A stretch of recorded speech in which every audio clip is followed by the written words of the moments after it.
Hello guys and welcome to triple I Q. और यहाँ से भाई हम लोग अपने लास्ट वाले सेशन को कंटिन्यू कर रहे हैं। अभी तक हम लोग इलेक्ट्रोकेमिस्ट्री के अंदर थे और इलेक्ट्रोकेमिस्ट्री के रिगार्डिंग अभी तक मैंने आपको 2 लेक्चर दिए हैं। फर्स्ट लेक्चर में पूरा का पूरा इंट्रोडक्शन था और वहाँ पे मैंने क्लियर कर दिया था भाई इलेक्ट्रोकेमिस्ट्री का मतलब क्या, कि इसके अंदर 2 सब्जेक्ट के कॉन्सेप्ट मर्ज होंगे। एक तो पूरा का पूरा केमिस्ट्री और दूसरा आपका पूरा का पूरा इलेक्ट्रिकल इंजीनियरिंग। ठीक है, दोनों को मर्ज करने के बाद आपका बनता है इलेक्ट्रोकेमिस्ट्री। क्लियर हुआ? उसके बाद फर्स्ट लेक्चर में ही मैंने आपको बताया था कि इसके अंदर हम लोग क्या क्या एक तरीके से स्टडी करने वाले हैं। तो इसमें एक बहुत ही इंपॉर्टेंट प्रिंसिपल था जो कि था आपका इलेक्ट्रोलाइसिस, और इलेक्ट्रोलाइसिस को समझने के बाद ही आपको एक तरीके से बैटरी का भी कॉन्सेप्ट समझ में आएगा, या फिर कहिए और भी जो इसके एप्लीकेशन इलेक्ट्रोप्लेटिंग हो गया, या फिर कोई मेटल है उसमें अगर कोई इम्प्योरिटीज है तो उसको कैसे हम लोग, मतलब बहुत सारा इसका एप्लीकेशन है।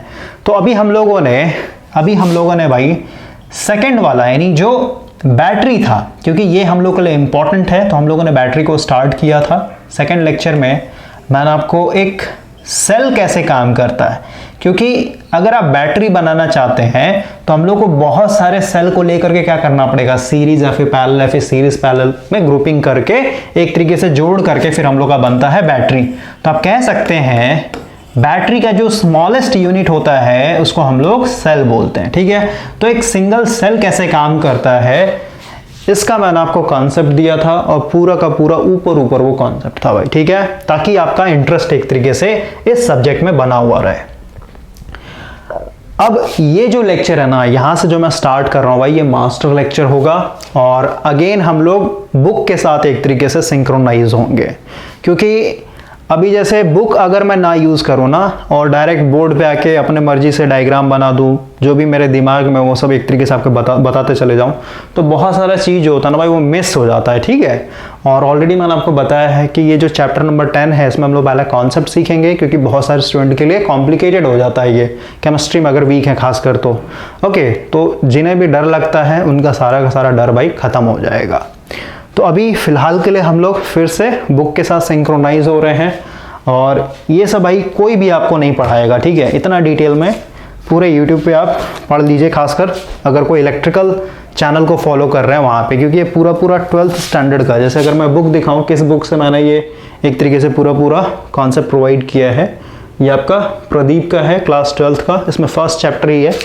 अगर मैं इसका इंडेक्स दिखा दूँ आपको, ठीक है, तो इसका फर्स्ट जो यूनिट है ना, देखिए ये है रेडॉक्स रिएक्शन।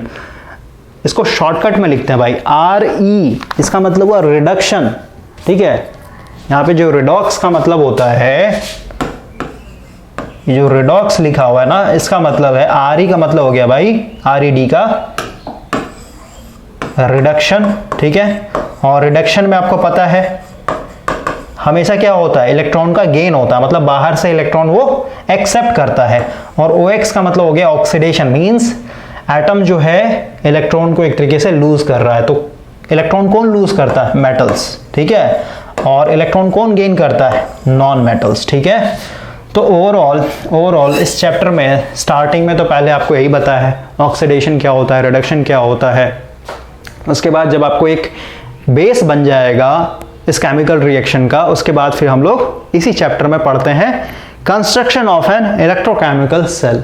क्योंकि भाई अगर मैं यहाँ पे ओवरऑल फिर से एक रिवीजन डालूं, क्योंकि रिवीजन हम लोग के लिए बहुत ज़्यादा इंपॉर्टेंट है, तो कल वाला जो लेक्चर था ना, यानी सेकंड नंबर जो लेक्चर था, उसमें मैंने आपको पहला एक्सपेरिमेंट बताया था, और इस चैप्टर में हम लोग क्या क्या पढ़ने वाले हैं वो भी बताऊंगा भाई। लेकिन पहले भी ओवरऑल एक रिवीजन डालते हैं ताकि आप लास्ट वाले लेक्चर के साथ कनेक्ट हो जाए। फर्स्ट जो एक्सपेरिमेंट था भाई, वहां पे मैंने आपको बताया था कि एक हम लोगों ने बीकर लिया है।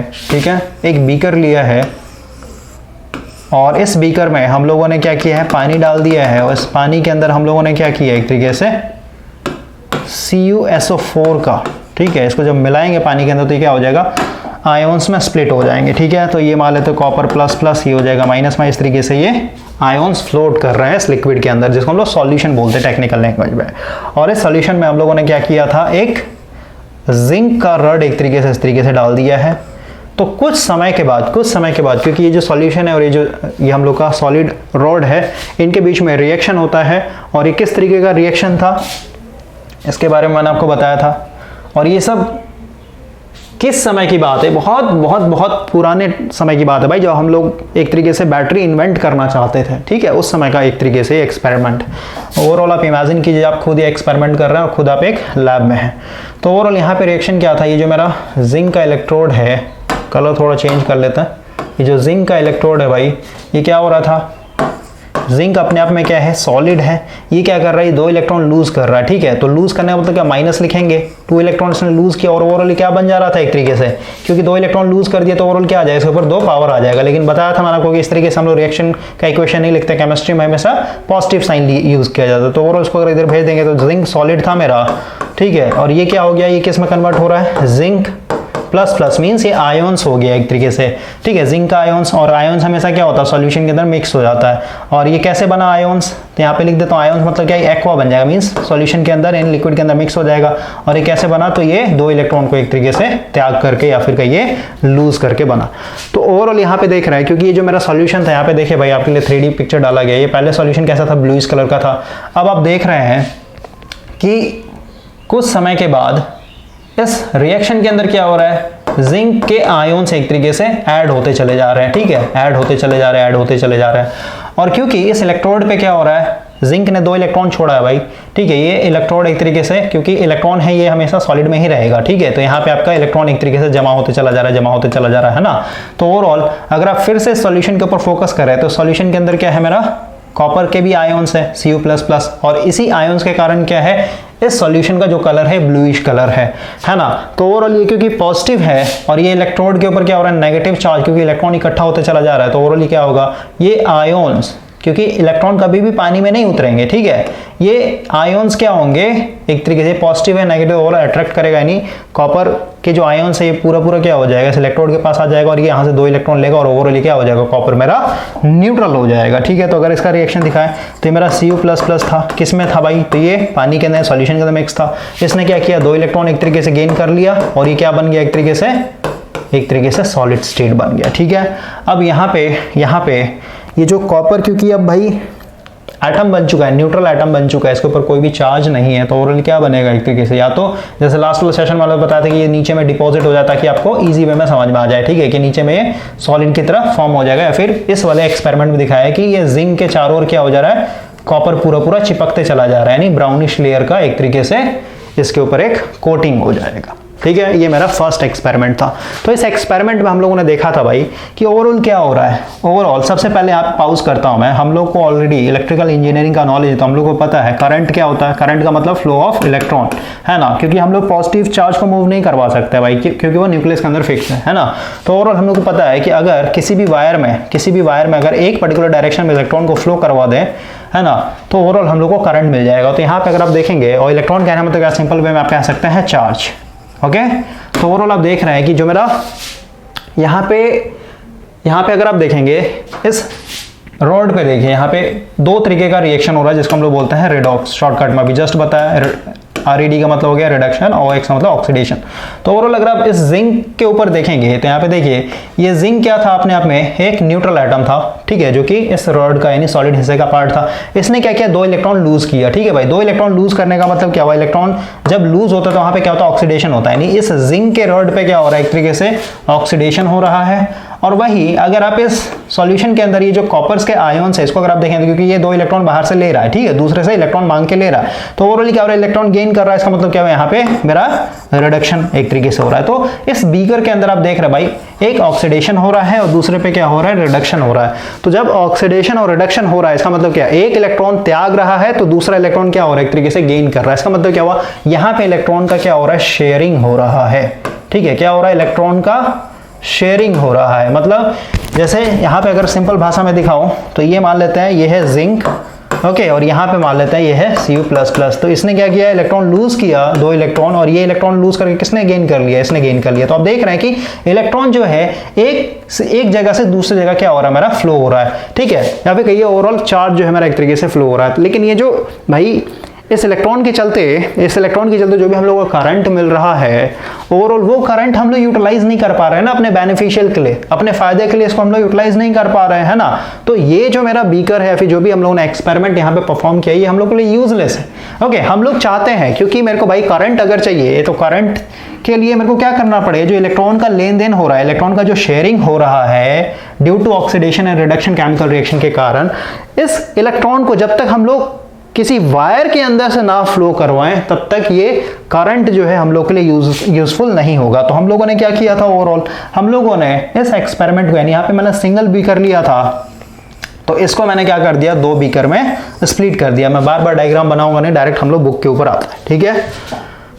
और बुक बहुत ज़्यादा इंपॉर्टेंट होगा भाई, ठीक है। बुक के साथ अगर आप सिंक्रोनाइज होकर के चलेंगे तो आपको और भी ज़्यादा चीज़ समझने को मिलेगा। तो ओवरऑल हम लोगों ने उस सिंगल बीकर एक्सपेरिमेंट को क्या कर दिया, 2 बीकर में स्प्लिट कर दिया, क्योंकि एक पूरा सिंगल बीकर के अंदर क्या हो रहा था, पहले ऑक्सीडेशन भी हो रहा था और रिडक्शन भी हो रहा था। लेकिन अब क्या हो रहा है, यहाँ पे मेरा सेपरेट, ये जिंक है, इसके अंदर हम लोगों ने ZnSO4 का एक तरीके से सॉल्यूशन डाल रखा है, ठीक है। और इधर देखिए इसमें हम लोग का कॉपर है, कॉपर इलेक्ट्रोड हो गया, ठीक है, या फिर रॉड बोलिए, और इसके अंदर CuSO4 का एक, मतलब जो मेरा रॉड रहेगा, अगर जिंक है तो उसमें सॉल्यूशन भी कौन सा डालेंगे, जिंक सल्फेट का। इधर मेरा कॉपर है तो उसमें भी कौन सा सॉल्यूशन रहेगा, कॉपर सल्फेट का, ठीक है।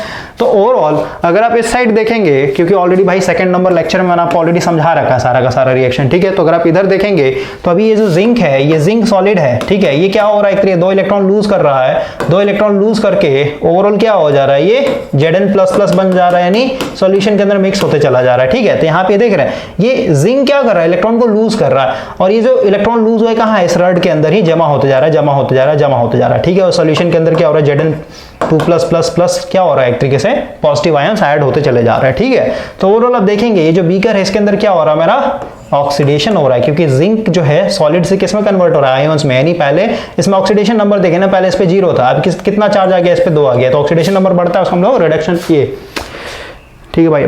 फिर एक ही चीज समझे ना, ऑक्सीडेशन का मतलब क्या, कि इलेक्ट्रॉन का एक तरीके से वो त्यागेगा, ठीक है, लूज करेगा। तो ओवरऑल इस साइड में मेरा ऑक्सीडेशन हो रहा है, और ये जो इलेक्ट्रॉन यहाँ पे जमा होते जा रहे हैं, क्योंकि नेगेटिव बहुत सारे चार्ज आ रहे हैं, तो एक दूसरे को रिपेल करें तो ऑटोमेटिक, यानी स्पॉन्टेनियस इसको बोलते हैं टेक्निकल लैंग्वेज में, स्पॉन्टेनियसली क्या होगा, इलेक्ट्रॉन यहाँ से चलना स्टार्ट होगा।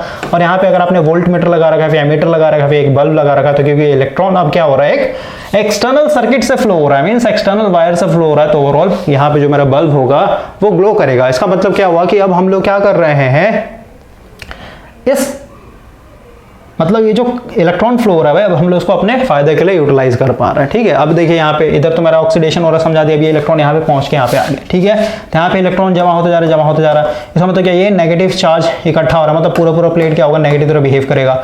ओवरऑल इसमें सोल्यूशन के अंदर जो कॉपर प्लस आयंस है, ये क्या होगा, इधर इलेक्ट्रोड की तरफ अट्रैक्ट होगा। अब ये क्या करेगा, यहाँ से इलेक्ट्रॉन गेन कर लेगा। तो यहाँ पे देखिए इधर क्या हो रहा है, Cu++, यानी आयंस कहाँ था, एक्वस में, यानी सोल्यूशन में था। इसने क्या किया, 2 इलेक्ट्रॉन एक तरीके से गेन कर लिया, 2 इलेक्ट्रॉन गेन करके क्या बन गया, कॉपर यानी सॉलिड बन गया, ठीक है। तो ओवरऑल आप देख सकते हैं ये इलेक्ट्रॉन यहाँ पे क्या कर रहा है, गेन कर रहा है, इसका मतलब क्या है, इधर रिडक्शन हो रहा है, ठीक है। तो फर्स्ट एक्सपेरिमेंट में आपने देखा था कि ऑक्सीडेशन और रिडक्शन एक ही बीकर के अंदर हो रहा था, उसके चलते जो मेरा करंट फ्लो हो रहा था उसको हम लोग यूटिलाइज नहीं कर पा रहे थे। लेकिन जैसे ही मैंने यहाँ पे 2 बीकर यूज किया है, तो इस साइड में मेरा हाफ रिएक्शन हो रहा है, क्योंकि इधर ऑक्सीडेशन हो रहा है और इधर मेरा रिडक्शन हो रहा है, इसलिए हम उसको क्या बोलेंगे, हाफ लेफ्ट सेल, ठीक है। और इधर क्या हो जाएगा, इधर क्या हो जाएगा भाई, बाकी का जो हाफ है ना, मतलब हाफ बोलते हैं इसको, हाफ बीकर, इधर मेरा रिमेनिंग हाफ बीकर, दोनों को ऐड कर देंगे, यानी ऑक्सीडेशन रिडक्शन दोनों को लेकर के हो रहा है, ठीक है। तो यहाँ पे आप देख रहे हैं भाई कि ये केमिकल रिएक्शन होता है, इसको ऑक्सीडेशन रिडक्शन बोलते हैं, और इसमें क्या होता है, इलेक्ट्रॉन का शेयरिंग होता है, एक इलेक्ट्रॉन लेता है और दूसरा इलेक्ट्रॉन देता है, ठीक है।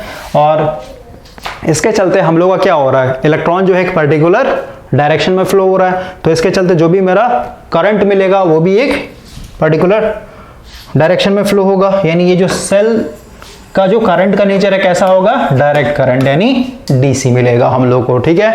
उसके बाद हम लोगों ने देखा था, हम लोगों ने ऑलरेडी बात किया भाई कि इस सॉल्यूशन के अंदर पहले क्या था, इस सॉल्यूशन के अंदर क्या है, ZnSO4 मींस इसके अंदर जिंक प्लस के आयंस होंगे और SO4 माइनस के आयंस होंगे, बहुत सारे, है ना। 10,000 अगर इसके हैं तो ओवरऑल 10,000 इसके भी होंगे, यानी स्टार्टिंग टाइम में क्या होगा, न्यूट्रल होगा पूरा सॉल्यूशन। लेकिन जैसे ही इसमें ऑक्सीडेशन प्रोसेस होगा, मींस जिंक प्लस के आयंस क्या हो रहे हैं, और ऐड होते चले जा रहे हैं, है ना। यानी ओवरऑल यहाँ पे क्या होगा, पॉजिटिव चार्ज एक तरीके से बिल्डअप होते चला जाएगा। और ओवरऑल इधर क्या है, क्योंकि आप देख रहे हैं इस सॉल्यूशन के अंदर जो कॉपर के आयंस है वो क्या हो जा रहे हैं, एक तरीके से न्यूट्रल यानी सॉलिड में कन्वर्ट होते चले जा रहे हैं। इसका मतलब सॉल्यूशन के अंदर सिर्फ और सिर्फ क्या बचेगा, SO4 माइनस बचेगा। तो ओवरऑल इधर मेरा नेगेटिव नेगेटिव नेगेटिव चार्ज एक तरीके से बिल्डअप होते चला जाएगा, है ना। तो कुछ यानी जैसे ही आप स्विच ऑन करेंगे, अभी साल्ट ब्रिज को भूल जाइए, जैसे ही आप स्विच ऑन करेंगे यानी सर्किट जैसे ही कंप्लीट होगा तो कुछ देर के लिए क्या होगा, इलेक्ट्रॉन का लेन देन होगा यानी ऑक्सीडेशन रिडक्शन होगा। लेकिन कुछ समय के बाद यहाँ पे चार्ज बिल्डअप हो जाएगा, पॉजिटिव इधर हो जाएगा नेगेटिव। तो ओवरऑल क्या हो जाएगा, यहाँ पे ये जो इलेक्ट्रॉन इकट्ठा हो रहा है इस इलेक्ट्रॉन को ये खींच करके रखेगा, जाने नहीं देगा। और इधर नेगेटिव चार्ज बिल्डअप हो रहा है तो ऑलरेडी बताते हैं इधर से जो कोई इलेक्ट्रॉन आना भी चाहेगा तो क्योंकि नेगेटिव हो गया है पूरा पूरा, तो ओवरऑल ये भी नेगेटिव तो आने नहीं देगा, रिपेल करेगा। ओके, तो इस चीज को एक तरीके से रेक्टिफाई करने के लिए हम लोगों ने क्या किया था, साल्ट ब्रिज एक तरीके से ऐड किया था इसमें। तो साल्ट ब्रिज क्या था, कुछ नहीं, इसको इन्वर्टेड यू शेप का ट्यूब बोलते हैं और एक ग्लास का बना होता है, अंदर से खोखला होता है। इसके अंदर हम लोग क्या करते हैं, सेमी लिक्विड एक तरीके से डाल करके, क्योंकि भाई पानी डालेंगे तो पूरा पूरा गिर जाएगा ना, बह जाएगा, ठीक है। तो हम लोग का थोड़ा गाढ़ा होना चाहिए लिक्विड, और यहाँ पे हम लोग कॉटन कैप लगाते हैं, ठीक है, ताकि लिक्विड का एक तरीके से फ्लो ना हो। और इसके अंदर हम लोग क्या कर रहे हैं, हम लोग इलेक्ट्रोलाइट्स, ठीक है, जैसे NaCl हो गया, इसको डाल देते हैं, ठीक है। तो ये स्प्लिट हो जाएगा Na पॉजिटिव और Cl नेगेटिव, ठीक है।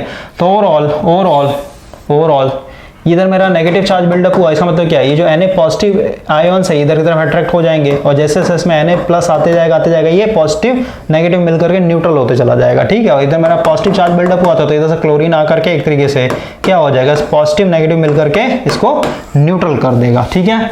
तो साल्ट ब्रिज तक हम लोगों ने बात कर लिया था लास्ट वाले सेशन में, और हम लोग स्टक हो चुके थे भाई कि साल्ट ब्रिज का फंक्शन क्या है। जैसे मैंने आपको बताया था कि इलेक्ट्रॉन का तो आपको दिख रहा है कि यहाँ से इलेक्ट्रॉन चल रहा है इधर की तरफ एक तरीके से मूव कर रहा है, ठीक है। और ऑलरेडी मैंने आपको बताया था कि वायर यानी एक्सटर्नल सर्किट के अंदर जो है इलेक्ट्रॉन ही फ्लो होगा, आयोन्स सिर्फ और सिर्फ लिक्विड में फ्लो होते हैं।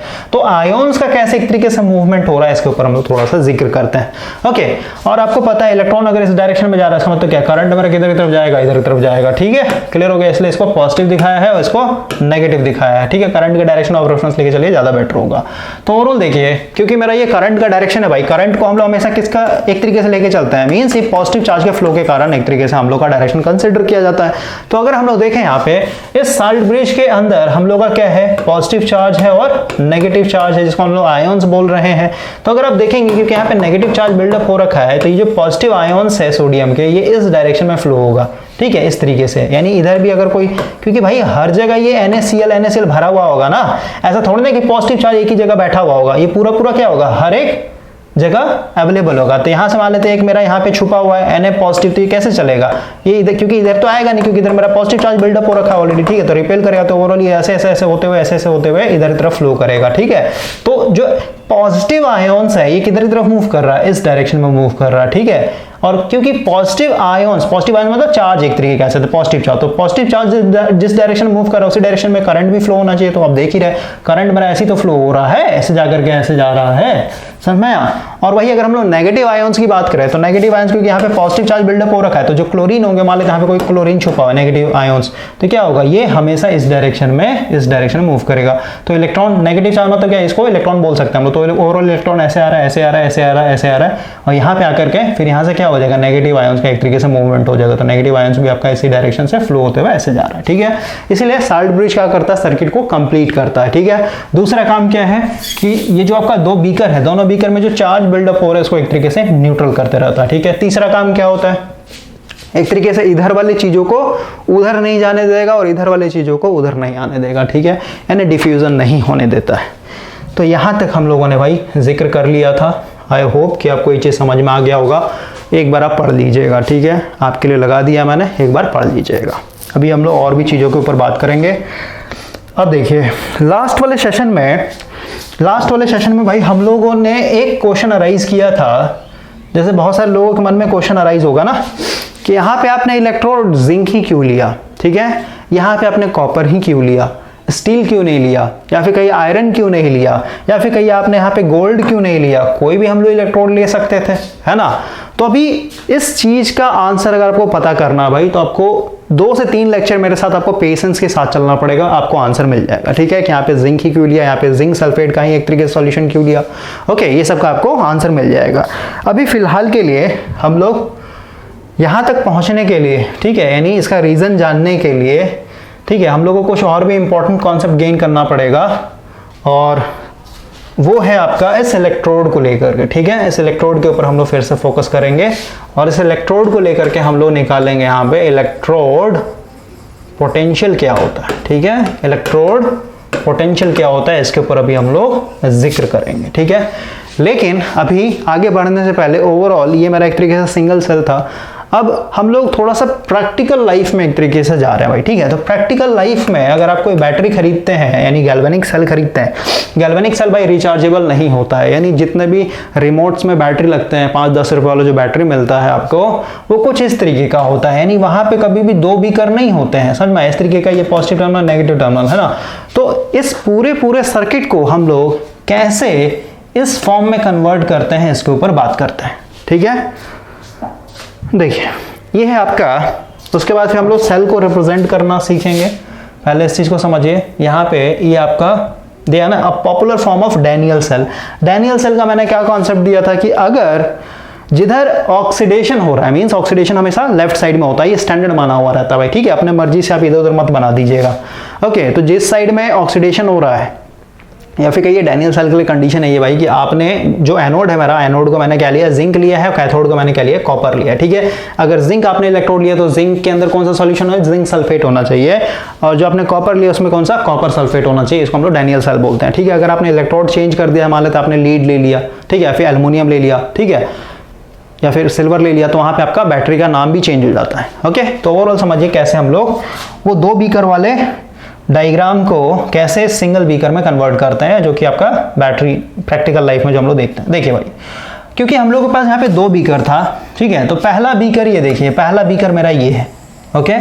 और ये जो बीकर है, ये जो बीकर ये जो हम लोगों ने बनाया है बीकर, ये क्या है, कॉपर का वेसल, ठीक है। यहाँ पे आप कंपेयर करते चले जाइएगा। यहाँ पे मेरा ये रड क्या था, कॉपर का था, ठीक है। और इसमें सॉल्यूशन क्या था, CuSO4 था। इधर क्या था, रड मेरा एक तरीके से जिंक का था, और इसमें क्या था, ZnSO4 था मेरा सॉल्यूशन। तो ओवरऑल देखिए हम लोगों ने क्या किया है, इस तरीके का रड ना दिखा के ये पूरा का पूरा बीकर ही क्या कर दिया है, कॉपर का बना दिया है। कोई दिक्कत? और आप देख रहे हैं जो कॉपर का रड था ये क्या था, सॉल्यूशन में एक तरीके से डूबा हुआ था, है ना। कौन सा सॉल्यूशन में डूबा हुआ था भाई, ये डूबा हुआ था CuSO4 में, CuSO4। देखिए ये मेरा एक तरीके से इलेक्ट्रोड का काम कर रहा है यहाँ पे। तो भाई यहाँ से हम लोग तार निकाल के ऐसे जोड़े हुए थे ना, तो देखिए ये इलेक्ट्रोड का काम है, देख रहे हैं यहाँ से मेरा एक तार जुड़ा हुआ है, समझ में आया।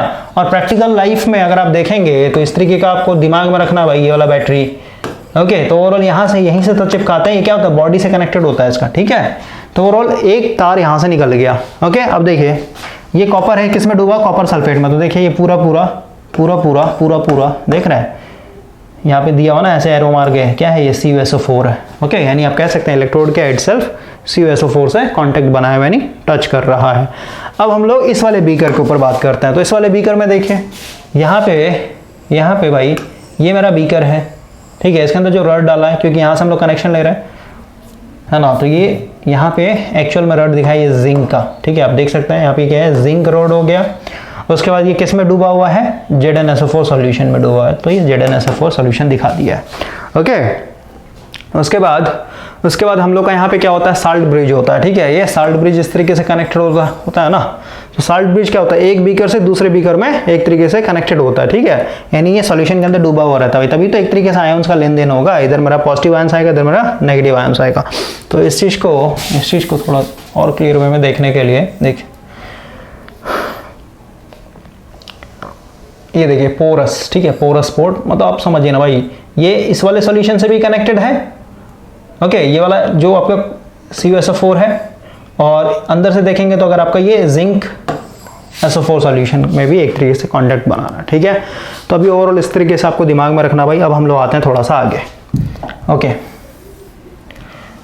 साल्ट ब्रिज का फंक्शन क्या होता है ऑलरेडी बता दिया मैंने आपको, ठीक है। इसको आप पढ़ लीजिएगा, ज़्यादा हम लोग लंबा नहीं खींचेंगे, ठीक है। आयंस को मूवमेंट करने के लिए एक तरीके से पाथ प्रोवाइड कर रहा है, ठीक है। इसके बाद जो आपका चार्ज बिल्डअप हो रहा है उसको न्यूट्रल करता है, ओके। उसके बाद फिर डिफ्यूजन नहीं होने देता है, इसको पढ़ लीजिएगा। आगे आते हैं हम लोग, ये हो गया। अब हम लोग आते हैं भाई एक बैटरी का रिप्रेजेंटेशन हम लोग कैसे करते हैं, क्योंकि जैसे अगर मैं इलेक्ट्रिकल इंजीनियरिंग से कोरिलेट करूँ, जैसे मान लेते भाई आप ट्रांसफार्मर पढ़ रहे हैं, ओके। तो ट्रांसफार्मर हर जगह अगर आप इस तरीके से बनाएंगे, है ना, ये मेरा प्राइमरी वाइंडिंग, सेकेंडरी वाइंडिंग, है ना, इसमें फिर रेजिस्टेंस रिएक्टेंस बहुत ज़्यादा टाइम लग जाता है, ठीक है। तो ओवरऑल हम इसको क्या करते हैं, कोर को हम लोग पहले रिप्रेजेंट कर देंगे इस तरीके का, है ना, ये कोर रिप्रेजेंटेशन हो गया, ये मेरा प्राइमरी वाइंडिंग हो गया, इसके चलते रेजिस्टेंस रिएक्टेंस, ठीक है। तो आप देख रहे हैं कि किसी भी एक तरीके से डिवाइस को अगर आप स्टडी करते हैं इलेक्ट्रिकल इंजीनियरिंग में, तो उसको हम लोग इजी रखने के लिए क्या करते हैं, इक्विवेलेंट सर्किट डायग्राम बना करके करते हैं, ताकि हम लोग को डायग्राम बार बार बनाना ना पड़े, ठीक है। तो अगर आप यहाँ पे देखें, ये जो मेरा वोल्टेइक सेल है या फिर गैल्वेनिक सेल है, इसका देख रहे हैं कितना कॉम्प्लिकेटेड, बार बार आप थोड़ा ना यहाँ पे 2 बीकर दिखाएंगे, सॉल्यूशन दिखाएंगे, बहुत टाइम लेता है, ठीक है, सॉल्ट ब्रिज दिखाएंगे। तो इस चीज को हम लोग रिप्रेजेंट एक तरीके से कैसे करेंगे, तो वही है आपका लिखा हुआ representation of an electrochemical cell. तो ओवरऑल यहाँ पे डैनियल सेल, जिसको हम लोग वोल्टेइक सेल बोल रहे हैं, उसका रिप्रेजेंटेशन किया है भाई। सबसे पहले तो फोटो पे आते हैं। ये देखिए, ये फोटो हम लोग का मेन फोटो। इस चीज को पहले आप समझिए। देखिए, ये एनोड है मेरा, ठीक है, ए से रिप्रेजेंट कर दिया, कैथोड है मेरा, ठीक है, इसको सी से रिप्रेजेंट कर दिया, और बीच में मेरा क्या है, साल्ट ब्रिज लगा हुआ है, ठीक है, तो उसको मैंने बी से। तो ओवरऑल इसका जो रिप्रेजेंटेशन होता है, इसका ट्रिक है, इसको आपको याद रखना, ए बी सी, और हमेशा बताया डिफॉल्ट में आपका लेफ्ट साइड में एनोड होगा, राइट साइड वाले बीकर को कैथोड से रिप्रेजेंट करते हैं। तो जो ब्रिज है ना, इस ब्रिज को हम लोग डबल लाइन से रिप्रेजेंट करते हैं हमेशा, ठीक है। उसके बाद अगर आप देखेंगे ध्यान से, तो ओवरऑल ये मेरा जिंक है, यानी सॉलिड है, और ये सॉलिड फिर लिक्विड में पूरा डूबा हुआ है, ठीक है। तो सॉलिड और लिक्विड दोनों एक तरीके से अलग अलग है ना भाई, ये सॉलिड है, ये लिक्विड है, यानी अगर मेरे को सॉलिड को सेपरेट करके लिक्विड के साथ दिखाना हो, ठीक है, तो उसके लिए हम लोग एक सिंगल लाइन यूज करते हैं, ऐसे स्लैश दिखा करके। तो ओवरऑल समझिए मैं क्या बोल रहा हूँ, फिर से समझाता हूँ भाई। इस बीकर के अंदर 2 स्टेट के एलिमेंट्स है, एक तो ये सॉलिड स्टेट है, ठीक है, और एक लिक्विड है, ये मतलब सॉल्यूशन है। तो सॉलिड मतलब क्या, जिंक, इसको मैंने ऐसे लिख दिया, ठीक है। अब ये किस में डूबा हुआ है, तो ये सॉल्यूशन में डूबा है, जो कि ZnSO4 है। तो ये जो मैंने ये यहाँ पे एक सिंगल लाइन दिखाया है ना, सिंगल लाइन बताता है ये दोनों के बीच में क्या है, एक तरीके से सेपरेशन है, ये सॉलिड है और ये लिक्विड है, तो इसको हम लोग इस तरीके से लाइन से दिखाते हैं। तो ओवरऑल आते हैं हम लोग रिप्रेजेंटेशन पे। तो अभी हम लोग का सबसे पहला डैनियल सेल को रिप्रेजेंट किया, क्योंकि लेफ्ट साइड में मेरा क्या था, जिंक था। ये जिंक इलेक्ट्रोड क्या है, एक तरीके से भाई जिंक इलेक्ट्रोड, और यहाँ पे डायरेक्ट केमिकल रिएक्शन दिखा दिया है, हर तरीके से समझा दूंगा भाई। देखिए, ये जिंक इलेक्ट्रोड क्या हो रहा है, इस पे ऑक्सीडेशन हो रहा था, ओवरऑल क्या हो रहा है, इसके ऊपर पहले 0 था, पावर 0 था, कोई भी चार्ज नहीं था। अब ये क्या हो गया, 2 इलेक्ट्रॉन लूज किया, 2 इलेक्ट्रॉन लूज करेगा भाई, तभी तो एक तरीके से यहाँ पे 2 पॉजिटिव चार्ज आ जाएगा, ठीक है। इसका मतलब क्या हुआ, इधर मेरा ऑक्सीडेशन हो रहा है। उसके बाद यहाँ पे मतलब ये मेरा एनोड हो गया, ठीक है, एनोड पे कौन सा रिएक्शन हो रहा है इसने बता दिया, और ये मेरा साल्ट ब्रिज हो गया डबल लाइन से। और इधर मेरा कैसा आयोन, सॉल्यूशन के अंदर कॉपर आयोन्स थे, तो कॉपर आयोन्स ने क्या किया, एक तरीके से 2 इलेक्ट्रॉन गेन किया है। 2 इलेक्ट्रॉन गेन करेगा भाई, तभी तो ये इसका 2 पॉजिटिव चार्ज एक तरीके से 0 चार्ज में कन्वर्ट हो जाएगा। तो इधर क्या हो गया, ये मेरा एनोड हो गया, इधर मेरा कैथोड हो गया, इस पर ऑक्सीडेशन हो रहा है, इधर मेरा रिडक्शन हो रहा है। तो ये जो लिखा हुआ है उसमें आप ये भी पकड़ सकते हैं, ये सब पकड़ना बहुत जरूरी है भाई, तभी आपको समझ में आएगा आगे, ओके, क्योंकि हम लोग अभी इलेक्ट्रोड पोटेंशियल के ऊपर बात कर रहे हैं। अब देखिए, तो इस तरीके से हम लोग एक सिंगल सेल को रिप्रेजेंट करते हैं। क्लियर हुआ? उसी तरीके से दूसरा सेल लिया हुआ है, ठीक है, इधर मेरा कॉपर है, ठीक है, ये कॉपर क्या हो रहा है, एक तरीके से इसके ऊपर 0 चार्ज था पहले, अब ये क्या हो गया, मतलब वही बताना, ये डैनियल सेल था ऊपर, अब जब आप इलेक्ट्रोड चेंज करें तो दूसरा सेल बन जाएगा ये भाई, ठीक है। इधर मेरा क्या हो गया, कॉपर का ये क्या हो रहा है, 2 इलेक्ट्रॉन लूज कर दे रहा है, तब बन जा रहा है कॉपर प्लस, यानी इधर ऑक्सीडेशन हो रहा है, ये साल्ट ब्रिज का रिप्रेजेंटेशन हो गया। और ओवरऑल इधर मेरा क्या है, एजी मींस सिल्वर, ठीक है। तो इसने क्या किया, पहले ये एक पॉजिटिव चार्ज था, तो एक इलेक्ट्रॉन ये बाहर से गेन करेगा, तब जाके क्या हो जाएगा, ये न्यूट्रल हो जाएगा, यानी इधर रिडक्शन हो रहा है। तो इस तरीके से हम लोग रिप्रेजेंट करते हैं, बहुत तरीके का यहाँ पे रिप्रेजेंटेशन करके दिखाया गया है। अब हम लोग आगे आते हैं भाई, ठीक है, ये हो गया। अब आते हैं हम लोग थोड़ा सा आगे। अब हम लोग बात करेंगे अपने इंपॉर्टेंट टॉपिक के ऊपर, जो कि है मेरा इलेक्ट्रोड पोटेंशियल। इलेक्ट्रोड पोटेंशियल क्या होता है, तो फिर से हम लोग फर्स्ट वाले एक्सपेरिमेंट के ऊपर आएंगे। हम लोग का जो फर्स्ट एक्सपेरिमेंट था भाई, इसको आपको दिमाग से नहीं निकालना है, ये है मेरा फर्स्ट एक्सपेरिमेंट। तो अभी अगर आप देखेंगे फर्स्ट एक्सपेरिमेंट में क्या हो रहा है, हाँ, या फिर ऐसे समझिए ना, ये हम लोग ये वाला लेके चलते हैं, 2 बीकर वाला लेके चलते हैं, ठीक है। मान लेते भाई मैंने एक बीकर लिया और इसके अंदर मैंने सॉल्यूशन डाल दिया, ठीक है, CuSO4 का, और इसके अंदर मैंने डाल दिया जिंक का, ठीक है, जिंक। अब बोलिए आपने जिंक का रॉड लिया है, तो यहाँ पे आपको जिंक सल्फेट लेना चाहिए था। तो अगर ये सब में दिक्कत होता है भाई तो ओवरऑल हम लोग इस तरीके से कर सकते हैं कि मान लेते मेरा ये बीकर है और इस बीकर में मैंने एक सॉल्यूशन डाल रखा है, ठीक है। सॉल्यूशन के अंदर मैंने क्या डाल रखा है, एक मेटल डाल रखा है, ठीक है। तो इस मेटल को मैं कैपिटल एम से रिप्रेजेंट करता हूँ। तो ओवरऑल हम लोग को ऑलरेडी पता है, अभी अपने दिमाग में ये वाला रखिए आप, ठीक है। अपने दिमाग में क्या रखना है, ये वाला रखना है, ठीक है। ये जो अभी हम लोगों ने सेल पढ़ा ना, तो ये क्या था, इसमें सॉल्यूशन था, इधर भी सॉल्यूशन था, इसमें मेरा जिंक का था यानी एक मेटल था भाई, इधर मेरा क्या था, इधर मेरा कॉपर था। यानी दोनों साइड वाले बीकर में क्या हो रहा है, एक तरीके से मेटल डाला हुआ, मेटल क्या है, सॉल्यूशन में डूबा हुआ है। तो और इधर क्या हो रहा था, ऑक्सीडेशन हो रहा था, इधर क्या हो रहा था, रिडक्शन हो रहा था, है ना। तो ओवरऑल समझिए मैं क्या समझाना चाहता हूँ भाई, क्योंकि हम लोग को यहाँ पे एक यूनिवर्सल कॉन्सेप्ट के हिसाब समझना ना, तो हम लोग यहाँ पे देख रहे हैं कि ये जो मेटल है, ये मेटल जब सॉल्यूशन में डालते हैं तो इसके ऊपर दो रिएक्शन होगा, या तो ऑक्सीडेशन होता है या तो फिर कहिए रिडक्शन होता है, ठीक है। तो अगर मैं फर्स्ट केस लेके चल रहा हूँ, मान लेते हैं यहाँ पे जैसे हम लोग सॉल्यूशन में डाला है इस एम मेटल को, मान लेते हैं यहाँ पे ऑक्सीडेशन हुआ। तो ऑक्सीडेशन होने का मतलब क्या है कि जो मेरा एम क्या था, सॉलिड था, सॉलिड होने के कारण क्या हुआ, ये क्या बन गया, एक तरीके से ये दो इलेक्ट्रॉन लूज करके क्या हो गया, सॉल्यूशन के अंदर डूब गया, यानी M++ हो गया, ठीक है। यानी क्या बना, ये M++ बन गया। कैसे बना, तो इसने दो इलेक्ट्रॉन क्या कर दिया, एक तरीके से लूज कर दिया। क्लियर हुआ। तो ओवरऑल क्योंकि ये मेटल जो है इस सॉल्यूशन के अंदर उतर रहा है, यानी सॉल्यूशन के अंदर आ रहा है, तो कैसे आ रहा है आपको पता है, सॉल्यूशन के अंदर कभी भी सॉलिड यानी न्यूट्रल एटम मिक्स नहीं होते हैं, हमेशा आयोन्स होते हैं। तो आयोन्स कब बनेगा ये भाई, इस एटम को जूम करके देखें तो बिलियंस ट्रिलियंस क्या होंगे इसमें, न्यूट्रल एटम होंगे जो आपस में जुड़ करके सॉलिड पीस बना हुआ होगा, है ना। तो अगर इसको इस मेटल के एटम को ही अगर सॉल्यूशन के अंदर उतरना है तो उसको आयोन्स बनना पड़ेगा। तो आयोन्स कैसे बनेगा, जब ये इलेक्ट्रॉन लूज करेगा, ठीक है। तो ओवरऑल ये हम लोगों ने देखा फर्स्ट केस कि अगर आप कोई भी मेटल ले रहे हैं तो यहाँ पे हो सकता है कि ऑक्सीडेशन हो, ठीक है। तो ऑक्सीडेशन का मैंने यहाँ पे दिखाया, ठीक है। तो ओवरऑल जब ये ऑक्सीडेशन होगा, ऑक्सीडेशन जब हो रहा है भाई, तो ओवरऑल यहाँ पे हो क्या रहा है, इसको फिर से समझिए। क्योंकि यहाँ से मेटल के एटम इस सॉल्यूशन के अंदर उतरते जा रहे हैं आयोन्स बन बन के, और ये दो इलेक्ट्रॉन इसके अंदर पीछे छोड़ते चले जा रहे हैं, है ना। तो ओवरऑल अब देखिए कुछ समय के बाद ये जो इलेक्ट्रोड है यहाँ पे इलेक्ट्रॉन बहुत ज्यादा एक तरीके से जमा हो जाएगा। अभी हम लोगों ने वायर कोई कनेक्ट नहीं करना है, ठीक है, कुछ भी नहीं सोचना आपको। तो ओवरऑल इसमें क्या होगा, सॉल्यूशन में ये मेटल्स के एटम आयोन्स बन के उतरते चले जा रहे हैं। इसका मतलब क्या है, इलेक्ट्रोड पे इलेक्ट्रॉन उतना ही ज्यादा जमा होते जा रहा है। ओवरऑल ये क्या हो जाएगा, ये इलेक्ट्रॉन नेगेटिव चार्ज हो जाएगा, ठीक है। इलेक्ट्रोस्टैटिक ऑलरेडी पढ़ा हुआ है, इलेक्ट्रोस्टैटिक में कैपेसिटर भी ऑलरेडी आपने पढ़ा हुआ भाई, ठीक है। तो ऐसा में दिक्कत नहीं होना चाहिए। अभी क्योंकि पूरा नेगेटिव चार्ज प्लेट हो चुका है या फिर इलेक्ट्रोड हो गया है, तो इस सॉल्यूशन के अंदर देखिए, इस सॉल्यूशन के अंदर ऑलरेडी जैसे मान लेते हैं एग्जांपल के समझा रहा हूँ, CuSO4 हम लोगों ने डाल रखा था, ठीक है। तो ये Cu++ का आयोन्स है ना, इसके अंदर तैर रहा है। तो ये क्योंकि नेगेटिव प्लेट है और ये पॉजिटिव आयोन्स है, तो ओवरऑल क्या हो जाएगा, इधर अट्रैक्ट करने लगेगा, ठीक है। तो ओवरऑल इधर चारों ओर क्या हो जाएगा, Cu++ ऐसे ऐड हो जाए, मतलब चिपक जाएगा भाई, ठीक है। तो ओवरऑल इस बीकर के अंदर होगा क्या, क्योंकि यहाँ पे मैंने ऑक्सीडेशन दिखाया है, इस बीकर के अंदर भाई कुछ इस तरीके का सिचुएशन हो जाएगा। ये मेरा नेगेटिव और इधर मेरा Cu++ या फिर कहिए मेटल्स में आयंस एक तरीके से डिसॉल्व होते जा रहा है। इसका मतलब क्या बताया था ना, जब पॉजिटिव चार्ज एक तरीके से बढ़ते चला जाता है, ठीक है। तो ओवरऑल ये मेरा नेगेटिव प्लेट हो गया और इसके चारों ओर क्या हो जाएगा, पॉजिटिव बन जाएगा। तो ओवरऑल ये नेगेटिव और इधर मेरा पॉजिटिव।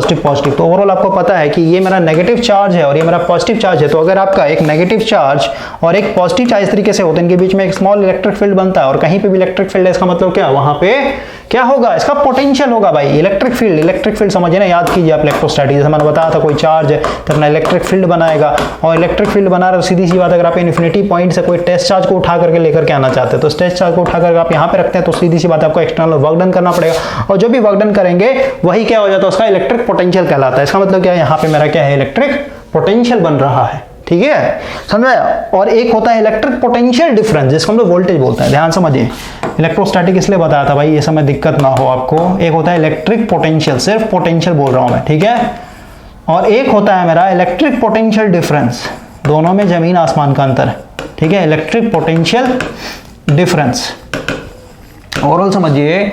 इलेक्ट्रिक पोटेंशियल मतलब क्या, इन्फिनिटी पॉइंट से अगर आप कोई भी टेस्ट चार्ज को किसी एक पॉइंट पर रख रहे हैं तो उस पॉइंट पर रखने के लिए जो भी आपने वर्क डन किया, एक्सटर्नल वर्क डन किया, वही क्या हो जाएगा, आपका इलेक्ट्रिक पोटेंशियल होगा। लेकिन पोटेंशियल डिफरेंस क्या होता है, पोटेंशियल डिफरेंस हमेशा दो पॉइंट के लिए कंसीडर किया जाता है उसी इलेक्ट्रिक फील्ड के अंदर। जैसे मेरा इलेक्ट्रिक मान लेते हैं, ये मेरा चार्ज है भाई, ओके। तो ओवरऑल आपने मान लिया फर्स्ट केस में इस टेस्ट चार्ज को बाहर से उठा करके इस ए पॉइंट पे रखा, ठीक है। और सेकेंड केस में एक और टेस्ट चार्ज को, यानी इसी टेस्ट चार्ज को फिर से उठा के आपने बी पॉइंट पे रखा। तो सीधी सी बात है, क्योंकि ये चार्ज के बहुत नजदीक है ये बी वाला पॉइंट, जहां पे आपको इस चार्ज को उठाकर रखना होगा तो वर्क डन आपको ज्यादा करना पड़ेगा। वर्क डन ज्यादा कर रहे हैं तो इस पॉइंट का इलेक्ट्रिक पोटेंशियल ज्यादा है एज कम्पेयर टू इस ए पॉइंट के। तो अगर ये दो पॉइंट का अगर आपने डिफरेंस ले लिया, जैसे यहाँ पे मान लेते हैं 12 वोल्ट है और यहाँ पे मान लेते हैं आपका 5 वोल्ट है, तो ओवरऑल इनका अगर आप डिफरेंस लेंगे 12 माइनस 5 करेंगे तो ओवरऑल कितना आ जाएगा, 7 वोल्ट आएगा। तो इसको हम लोग बोलते हैं इलेक्ट्रिक पोटेंशियल डिफरेंस, जो कि दो पॉइंट को लेकर के निकाला जाता है। तो ओवरऑल आप यहाँ पे समझिए कि जैसे आपने एक बीकर लिया, बीकर के अंदर सॉल्यूशन डाला, उसमें जब आप एक इलेक्ट्रोड डाल रहे हैं, मेटल इलेक्ट्रोड डाल रहे हैं, तो यहाँ पे क्या हो रहा है, ऑक्सीडेशन हो रहा है। अब जरूरी नहीं कि ऑक्सीडेशन ही, रिडक्शन भी हो सकता है, लेकिन मैं आपको स्टेप बाय स्टेप समझा रहा हूँ, ठीक है। तो ऑक्सीडेशन होने के कारण, ऑक्सीडेशन कब तक होगा, मीन्स ये आयोन्स कब तक उतरते चले जाएंगे सॉल्यूशन के अंदर, M++ कब तक, जब तक कि इक्विलिब्रियम कंडीशन ना हो जाए। इक्विलिब्रियम कंडीशन कहने का मतलब क्या है, एक ऐसा सिचुएशन भी आएगा भाई कि फर्दर आपका जो M++ आयोन्स है इस लिक्विड में और डिसॉल्व नहीं हो पाएगा।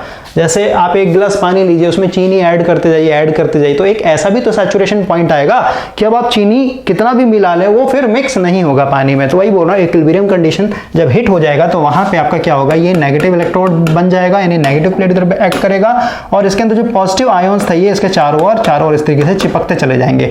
तो ओवरऑल ये नेगेटिव और ये पॉजिटिव, तो ओवरऑल क्या होगा, यहाँ पे एक पोटेंशियल बनेगा। उसी पोटेंशियल को हम लोग बोलते हैं इलेक्ट्रोड पोटेंशियल। क्या बोलते हैं, इलेक्ट्रोड पोटेंशियल। और क्योंकि यहाँ पे कौन सा रिएक्शन हुआ है, यहाँ पे हुआ है ऑक्सीडेशन, है ना, ऑक्सीडेशन ही तो हुआ है भाई। तो इसी को हम लोग बोलते हैं ऑक्सीडेशन पोटेंशियल, ठीक है, ऑक्सीडेशन पोटेंशियल। ऑक्सीडेशन बोलना और साथ साथ में लिखना भाई, ठीक है, ये दोनों चीज होने का था, ऑक्सीडेशन पोटेंशियल, ठीक है। तो ओवरऑल अभी तक मैंने आपको जो समझाया है, ये टॉपिक चल रहा है इलेक्ट्रोड पोटेंशियल। और इलेक्ट्रोड पोटेंशियल दो तरीके का होता है, एक ऑक्सीडेशन के कारण होता है और एक रिडक्शन के कारण होता है। तो ऑक्सीडेशन के कारण जो होगा उसको हम लोग बोलते हैं ऑक्सीडेशन पोटेंशियल। और अभी सेकंड केस हम लोग लेते हैं, मान लेते हैं फिर से मैंने वो बीकर लिया, इसमें हम लोगों ने फिर से एक मेटल डाल दिया, इलेक्ट्रोड डाल दिया ना, इसमें आपका सॉल्यूशन डाला हो। तो इस बार हो सकता है भाई कि यहाँ पे ये मेटल जो है ऑक्सीडाइज ना होके रिडक्शन होने लगे, है ना। यानी इसका मतलब क्या होगा, इस आयोन्स के अंदर, इस वाले केस में क्या हो रहा था, मेटल जो है सॉल्यूशन के अंदर उतर रहा था। अब क्या होगा, इस आयोन्स के अंदर, इस सॉल्यूशन के अंदर जो आयोन्स है, ठीक है भाई, ये जो आयोन्स है, हो सकता है ये आयोन्स क्या हो, इस मेटल से 2 इलेक्ट्रॉन गेन कर ले, 2 इलेक्ट्रॉन छीन ले और ये क्या बन जाएगा, Cu बन जाएगा, यानी सॉलिड बन जाएगा, मतलब न्यूट्रल एटम बन जाएगा और ये आपस में क्या होगा, चिपक जाएगा। यानी फर्स्ट केस में मेटल जो है सॉल्यूशन के अंदर उतर रहा था और सेकंड केस में क्या है कि सॉल्यूशन जो है, सॉल्यूशन के अंदर जो आपके आयोन्स है वो क्या हो रहा है, मेटल के अंदर एक तरीके से जा रहा है, ठीक है। तो ओवरऑल यहाँ पे क्या हो रहा है, रिडक्शन हो रहा है। अब यहाँ पे भी क्या होगा, सेम होगा, इक्विलिब्रियम कंडीशन हिट करने तक क्या होगा, ये इसमें जो आयोन्स है कॉपर प्लस के, ये इलेक्ट्रॉन लेते जाएंगे और न्यूट्रल बनते चले जाएंगे, ठीक है। तो ओवरऑल यहाँ पे आप देखिए, क्योंकि अब ये जो इलेक्ट्रोड है, इलेक्ट्रोड क्या कर रहा है, एक तरीके से इलेक्ट्रॉन दे रहा है, यानी इलेक्ट्रोड से इलेक्ट्रॉन बाहर निकल रहे हैं। इसका मतलब क्या है, इसके ऊपर पॉजिटिव चार्ज बिल्डअप होगा। भाई अगर कोई एटम है सोडियम, इसके पास अगर मान लेते हैं 11 पॉजिटिव चार्ज है और 11 नेगेटिव चार्ज है, ठीक है। तो ओवरऑल अगर इसने मान लेते हैं 1 इलेक्ट्रॉन दे दिया किसी को, तो ओवरऑल क्या बचेगा, अब बचा सिर्फ और सिर्फ 10 ही इलेक्ट्रॉन। तो 10 नेगेटिव चार्ज और इसमें का 10 पॉजिटिव चार्ज कैंसिल आउट कर देगा, लेकिन एक अभी भी क्या एक्स्ट्रा पॉजिटिव चार्ज बचा हुआ है यहाँ पे, समझे। तो ओवरऑल वही बता रहा हूँ कि इलेक्ट्रॉन यहाँ से लूज हो रहा है तो क्या इसके ऊपर पॉजिटिव बनते चला जाएगा, ठीक है। इलेक्ट्रोड इसका पॉजिटिव चार्ज बनेगा। और क्योंकि इस सॉल्यूशन के अंदर सिर्फ और सिर्फ कॉपर प्लस के आयंस नहीं थे, यानी सिर्फ और सिर्फ पॉजिटिव आयंस नहीं थे, ठीक है भाई। इसके अंदर जब आपने मान लिया CuSO4 डाल दिया तो ये SO4 नेगेटिव नाइट है ना, इस तरीके से, तो ये तो आपका न्यूट्रल बन गया, किसमें बन गया, Cu यानी कॉपर में बन गया, सॉलिड में बन गया। लेकिन भाई ये जो इलेक्ट्रोड है, ये इलेक्ट्रोड पॉजिटिव होते जा रहा है, लेकिन सॉल्यूशन के अंदर ये भी तो है मेरा नेगेटिव चार्ज, जिसको हम लोग नेगेटिव आयंस बोल रहे हैं। तो ओवरऑल क्या हो जाएगा, ये सारा का सारा आयंस क्या हो जाएगा, SO4 माइनस। एग्जाम्पल के लिए मैं समझा रहा हूँ भाई, ये आपस में चिपक जाएगा, यानी यहाँ पे भी क्या होगा, पॉजिटिव एंड नेगेटिव, और इनके बीच में इलेक्ट्रिक फील्ड बनेगा। इसका मतलब क्या, यहाँ पे भी एक इलेक्ट्रिक पोटेंशियल क्रिएट होगा, जिसको हम लोग बोलेंगे इलेक्ट्रोड पोटेंशियल। और यहाँ पे क्योंकि रिडक्शन के कारण हो रहा है तो इसी को हम लोग बोलते हैं रिडक्शन रिडक्शन पोटेंशियल। क्लियर हो गया, इसमें दिक्कत नहीं होना चाहिए। अब हम लोग वापस से अपने बुक के ऊपर आते हैं, इसको डिलीट करता हूं।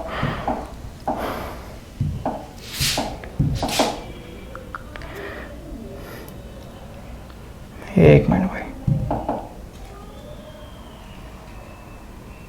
देखिए तो ये था आपका ओवरऑल। ओके, यानी मेटल जो है या तो ऑक्सीडाइज करने का टेंडेंसी रखता है या तो फिर यहाँ पे रिडक्शन टेंडेंसी होगा। तो ओवरऑल यहाँ पे ये इलेक्ट्रोड पूरा नेगेटिव चार्ज बिल्डअप हो गया, क्योंकि इलेक्ट्रॉन छोड़ते चला जा रहा था, है ना, इलेक्ट्रॉन छोड़ते चला जा रहा था, नेगेटिव चार्ज, और आयंस जो होंगे पॉजिटिव आयंस में चिपकते चले जाएंगे। तो ये जो बना है इसको हम लोग बोलेंगे ऑक्सीडेशन पोटेंशियल। और इस वाले इलेक्ट्रोड पे आप देख रहे हैं, क्योंकि अब यहाँ से इलेक्ट्रॉन ये आयंस खींचते चले जा रहे हैं, इसका मतलब क्या, ये पॉजिटिव इलेक्ट्रोड बन जाएगा और जो नेगेटिव सॉल्यूशन में आयंस है वो चिपकते चले जाएंगे। तो यहाँ पे आपका एक तरीका रिडक्शन पोटेंशियल होता है भाई, ठीक है। इसी को यहाँ पे इक्वेशन से समझा दिया गया है, ऑलरेडी मैंने आपको समझा दिया, इसमें हम लोग टाइम पास नहीं करेंगे, ठीक है। तो दो तरीके का आपको यहाँ पे ओवरऑल समझना है, दो तरीके का हम लोग का क्या होता है, इलेक्ट्रोड पोटेंशियल होता है। टॉपिक का क्या नाम है यहाँ पे, इलेक्ट्रोड पोटेंशियल। तो इलेक्ट्रोड पोटेंशियल क्या है, दो तरीके का होता है, और ये सब पढ़ लीजिएगा, ऑलरेडी समझा दिया मैंने आपको, ठीक है। एक लाइन पढ़ लेते हैं, क्या बोलता है, डेफिनेशन क्या बोलता है, It has been discussed above that each electrochemical cell consists of two electrodes, दो इलेक्ट्रोड्स हैं, हाफ हाफ जिसको हम लोग बोल रहे हैं, लेफ्ट साइड में एनोड, इधर cathode. Each electrode in turn consist of a metal, जो एक मेटल है, जबकि जिंक दिखाया गया, उस साइड में कॉपर दिखाया गया, और वो क्या है, पूरा पूरा सॉल्यूशन में डिप है, यानी डूबा हुआ है, ठीक है, अपने ही आयंस वाले सॉल्यूशन में।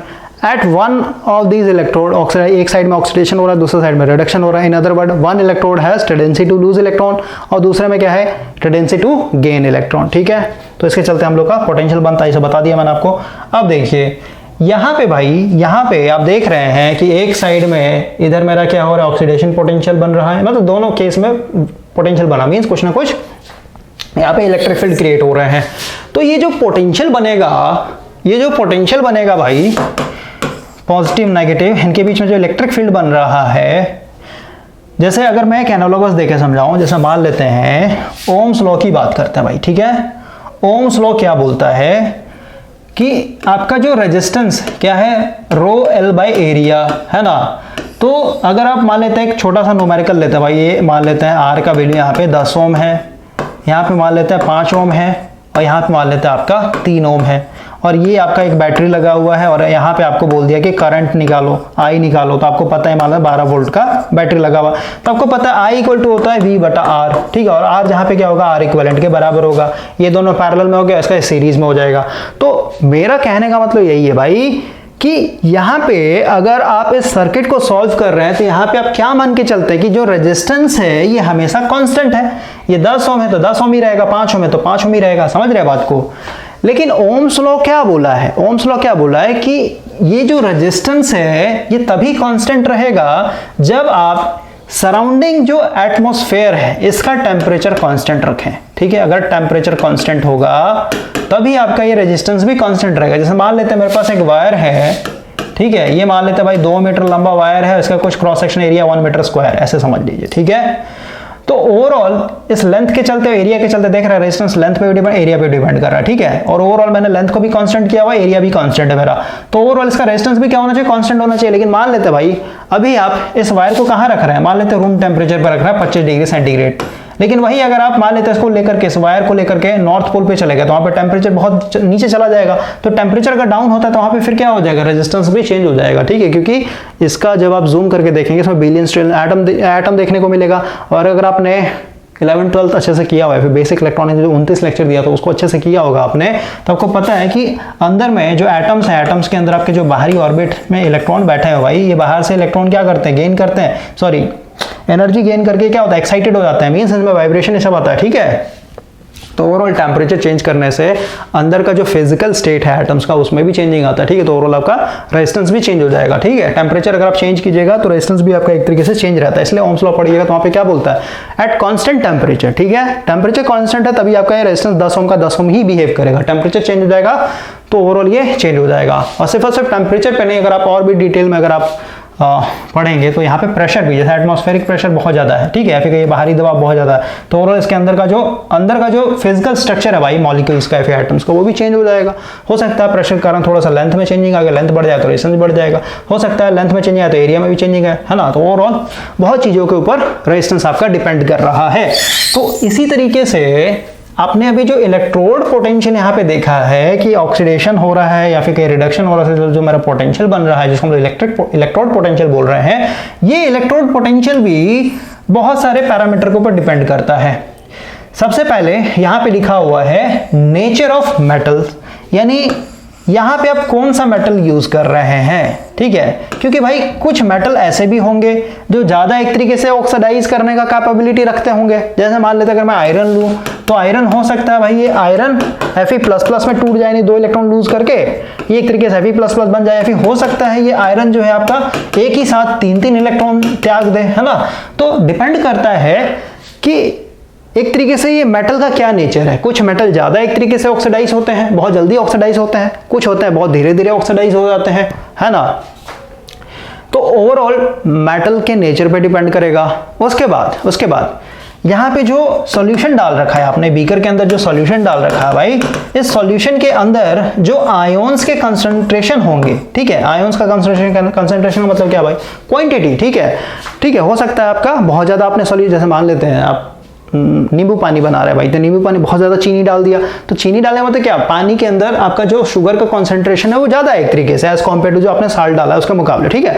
तो कंसंट्रेशन ऑफ आयोन्स यानी सॉल्यूशन के अंदर कितने आयोन्स के कंसंट्रेशन उस पर भी डिपेंड करेगा, सराउंडिंग टेम्परेचर पे भी डिपेंड करेगा, ठीक है। तो 3 पैरामीटर के ऊपर आपका इलेक्ट्रोड का पोटेंशियल डिपेंड करता है, ठीक है, क्लियर हो गया। उसी तरीके से अब ये भाई समझिए ना, कुछ मेटल ऑक्सीडाइज होंगे, कुछ रिडक्शन होंगे, है ना, तो नेचर पे डिपेंड करता है। जैसे आपने जिंक लिया तो जिंक क्या हो रहा था, ऑक्सीडाइज हो रहा था, वही आपने कॉपर लिया तो कॉपर क्या हो रहा है, रिड्यूस हो रहा है, मींस रिडक्शन हो रहा है। तो 3 पैरामीटर के ऊपर आपका इलेक्ट्रोड का पोटेंशियल एक तरीके से डिपेंड करता है। तो ओवरऑल अब यहाँ पे भाई एक चीज और समझिए, देखें, जब भी हम लोग इस टाइप के केसेस को स्टडी करते हैं, जैसे रेजिस्टेंस ही लेकर के चलता हूं समझाने के लिए, तो जब भी हम लोग डीसी नेटवर्क के सर्किट को सॉल्व करेंगे, मीन सर्किट के अंदर सिर्फ और सिर्फ रेजिस्टेंस और एक बैटरी लगा हुआ है, तो वैसे सर्किट को सॉल्व करने के लिए हम लोग हमेशा सराउंडिंग टेम्परेचर को क्या मान के चलते हैं, कांस्टेंट मान के चलते हैं। तभी तो आपके सर्किट के अंदर जो रेजिस्टेंस का वैल्यू दिया वो भी आपका क्या रहेगा, कांस्टेंट रहेगा। जैसे अगर 10 ओम है तो 10 ओम ही बना हुआ रहेगा, तभी तो रेजिस्टेंस कांस्टेंट है, तभी तो आप एक तरीके से ओम्स लॉ वाला फार्मूला लगा सकते हैं, I=V/R। ये कांस्टेंट होगा, वोल्टेज आपका कांस्टेंट है, तभी तो आपका करंट का वैल्यू निकलेगा। अगर आपका भाई रेजिस्टेंस एक तरीके से वेरी कर जा रहा है, आगे पीछे हो जा रहा है, तो करंट आपका V भी फाइंड आउट नहीं कर सकते उस पर्टिकुलर सर्किट के लिए, ठीक है। तो हमेशा हम लोग टेम्परेचर को कांस्टेंट मान के चलते हैं। तो ये क्या हो गया, ये हो गया मेरा एक तरीके से स्टैंडर्ड अजम्पशन, ठीक है, समझ में आया। ये हम लोगों ने एज्यूम कर लिया है, स्टैंडर्ड एज्यूम किया है कि मेरे सराउंडिंग में किसी भी सर्किट को सॉल्व करना तो टेम्परेचर मेरा क्या है, कांस्टेंट है। तो उसी तरीके से इलेक्ट्रोड पोटेंशियल जब निकालेंगे, इलेक्ट्रोड का पोटेंशियल जब हम लोग निकालते हैं भाई, ठीक है, इलेक्ट्रोड पोटेंशियल जब कैलकुलेट करेंगे, अब ये डिपेंड करता है कि ऑक्सीडेशन कारण और रिडक्शन कारण, उससे हम लोग को लेना देना नहीं है। तो इलेक्ट्रोड पोटेंशियल भी हम लोग 2 तरीके के निकालेंगे, ठीक है, 2 तरीके से निकालते हैं। एक तो आपका स्टैंडर्ड मान के, ठीक है, स्टैंडर्ड क्या मानेंगे, स्टैंडर्ड में ये 3 पैरामीटर को, जैसे यहाँ पे टेम्परेचर लिया हो तो टेम्परेचर को हम लोग हमेशा कितना 298 केल्विन, जिसको हम लोग ओवरऑल किस में सेंटीग्रेड में कन्वर्ट तो 25 डिग्री सेंटीग्रेड मान के चलते हैं, ठीक है। यानी जो मेरा टेम्परेचर है वो कितना है, कितना फिक्स कर दिया हम लोगों ने, 25 डिग्री सेंटीग्रेड, क्लियर हो गया। उसके बाद ये जो आयोन्स के कंसंट्रेशन है सॉल्यूशन के अंदर, इसको हम हमेशा क्या मान के चलते हैं, 1 मोल मान के चलते हैं, ठीक है। 1 मोल का एक तरीके का कंसंट्रेशन है, 1 मोल कहने मतलब ये नंबर होता है भाई, ठीक है, 6.022 इंटू 10⁻23, ठीक है, इतने सारे पीसेस या फिर ये इतने सारे आयोन्स होंगे, ठीक है। उसके बाद नेचर ऑफ इट्स मेटल, ठीक है, यानी इसको भी मतलब समझने यहाँ पे पढ़िए ना, effect of concentration of metal ions and temperature, ठीक है। तो यहाँ पे अभी हम लोग सबसे पहले, अभी मैंने क्या बोला कि इलेक्ट्रोड पोटेंशियल निकालेंगे तो हम लोग 2 तरीके का निकालेंगे। एक होगा मेरा स्टैंडर्ड इलेक्ट्रोड पोटेंशियल। तो स्टैंडर्ड जब भी आप फाइंड आउट करेंगे तो वहां पे तीनों चीज क्या हो जाएगा, फिक्स हो जाएगा। टेम्परेचर आपका हमेशा इतना रहेगा, आपका जो आयोन्स का कंसंट्रेशन हमेशा 1 मोल के बराबर होगा पर लीटर में। उसके बाद आपका ये जो मेटल है, ठीक है, वो भी। तो ओवरऑल यहाँ पे जब आप निकालेंगे तो ये निकलेगा क्या, स्टैंडर्ड इलेक्ट्रोड पोटेंशियल। इसको हम लोग रिप्रेजेंट करेंगे, बार बार इतना लंबा तो लिखेंगे नहीं, तो इसको हम लोग क्योंकि पोटेंशियल है भाई तो इसको हम लोग ई से रिप्रेजेंट करते हैं। इलेक्ट्रोस्टैटिक आपने ऑलरेडी पढ़ा है, ठीक है। तो स्टैंडर्ड है तो ऊपर में ई नॉट रिप्रेजेंट करते हैं, ठीक है। तो इलेक्ट्रोड पोटेंशियल दो तरीके का निकलता है, एक तो हो गया स्टैंडर्ड मान करके, यानी तीनों चीज को हम लोगों ने स्टैंडर्ड एक तरीके से फिक्स कर दिया है पहले से, तो वो होगा standard electrode potential E not. और एक होता है मेरा मैनुअल, मींस ये सब मेरा क्या एक तरीके से फिक्स नहीं है, इसको अगर हम लोग चेंज करेंगे तो यहाँ पे ओवरऑल हम लोग लिखेंगे सिर्फ और सिर्फ इलेक्ट्रोड पोटेंशियल, ठीक है। इलेक्ट्रोड पोटेंशियल मींस ये स्टैंडर्ड नहीं है, ओके। और इसको हम लोग लिखेंगे ओवरऑल कैपिटल ई से, ठीक है। ई नॉट लगा मींस स्टैंडर्ड की बात हो रही है यहाँ पे। अब हम लोग आगे आते हैं। अब भाई हम लोग को ये भी तो पता होना चाहिए, ये कैसे हम लोग फाइंड आउट करेंगे कि यहाँ पे कितना पोटेंशियल बन रहा है, ठीक है। यहाँ पे कितना पोटेंशियल बना, 1 वोल्ट बना, 2 वोल्ट बना, कितना पोटेंशियल बन रहा है, इसको हम लोग फाइंड आउट करने के लिए एक मेथड होता है हम लोग के पास, ये है आपका measurement of standard electrode potential, ठीक है। अभी हम लोग क्या निकालने वाले हैं, स्टैंडर्ड इलेक्ट्रोड पोटेंशियल निकालने वाले हैं। इसका मतलब क्या हुआ, टेम्परेचर फिक्स रहेगा, कंसंट्रेशन ऑफ आयंस फिक्स रहेंगे, और जो अपने मेटल यानी जो इलेक्ट्रोड यूज किया वो भी आपका फिक्स रहेगा, ठीक है। तो ओवरऑल भाई हम लोग इस मेथड को नहीं समझेंगे। अभी मैं थोड़ा सा स्किप कर रहा हूँ इसको, क्योंकि भाई ये सब 12th का है, ठीक है। हम लोग को जो चाहिए वो चीज मैं आपको समझाऊंगा, ठीक है। अब ओवरऑल देखिए यहाँ पे ये परफॉर्म करके क्या है, स्टैंडर्ड हाइड्रोजन इलेक्ट्रोड, ठीक है। तो ये सब परफॉर्म करके यहाँ पे दिखाया कि कैसे हम लोग इलेक्ट्रोड का एक तरीके से पोटेंशियल निकालते हैं। तो ओवरऑल हम लोग ये सब स्किप करते हुए यहाँ पे डायरेक्ट आ जाते हैं, ठीक है। तो ओवरऑल देखिए यहाँ पे आपका पूरा का पूरा चार्ट बना हुआ भाई, जिसको हम लोग बोल रहे हैं standard electrode potential at 298 kelvin, means temperature मेरा क्या हो गया, एक तरीके से फिक्स कर दिया गया है।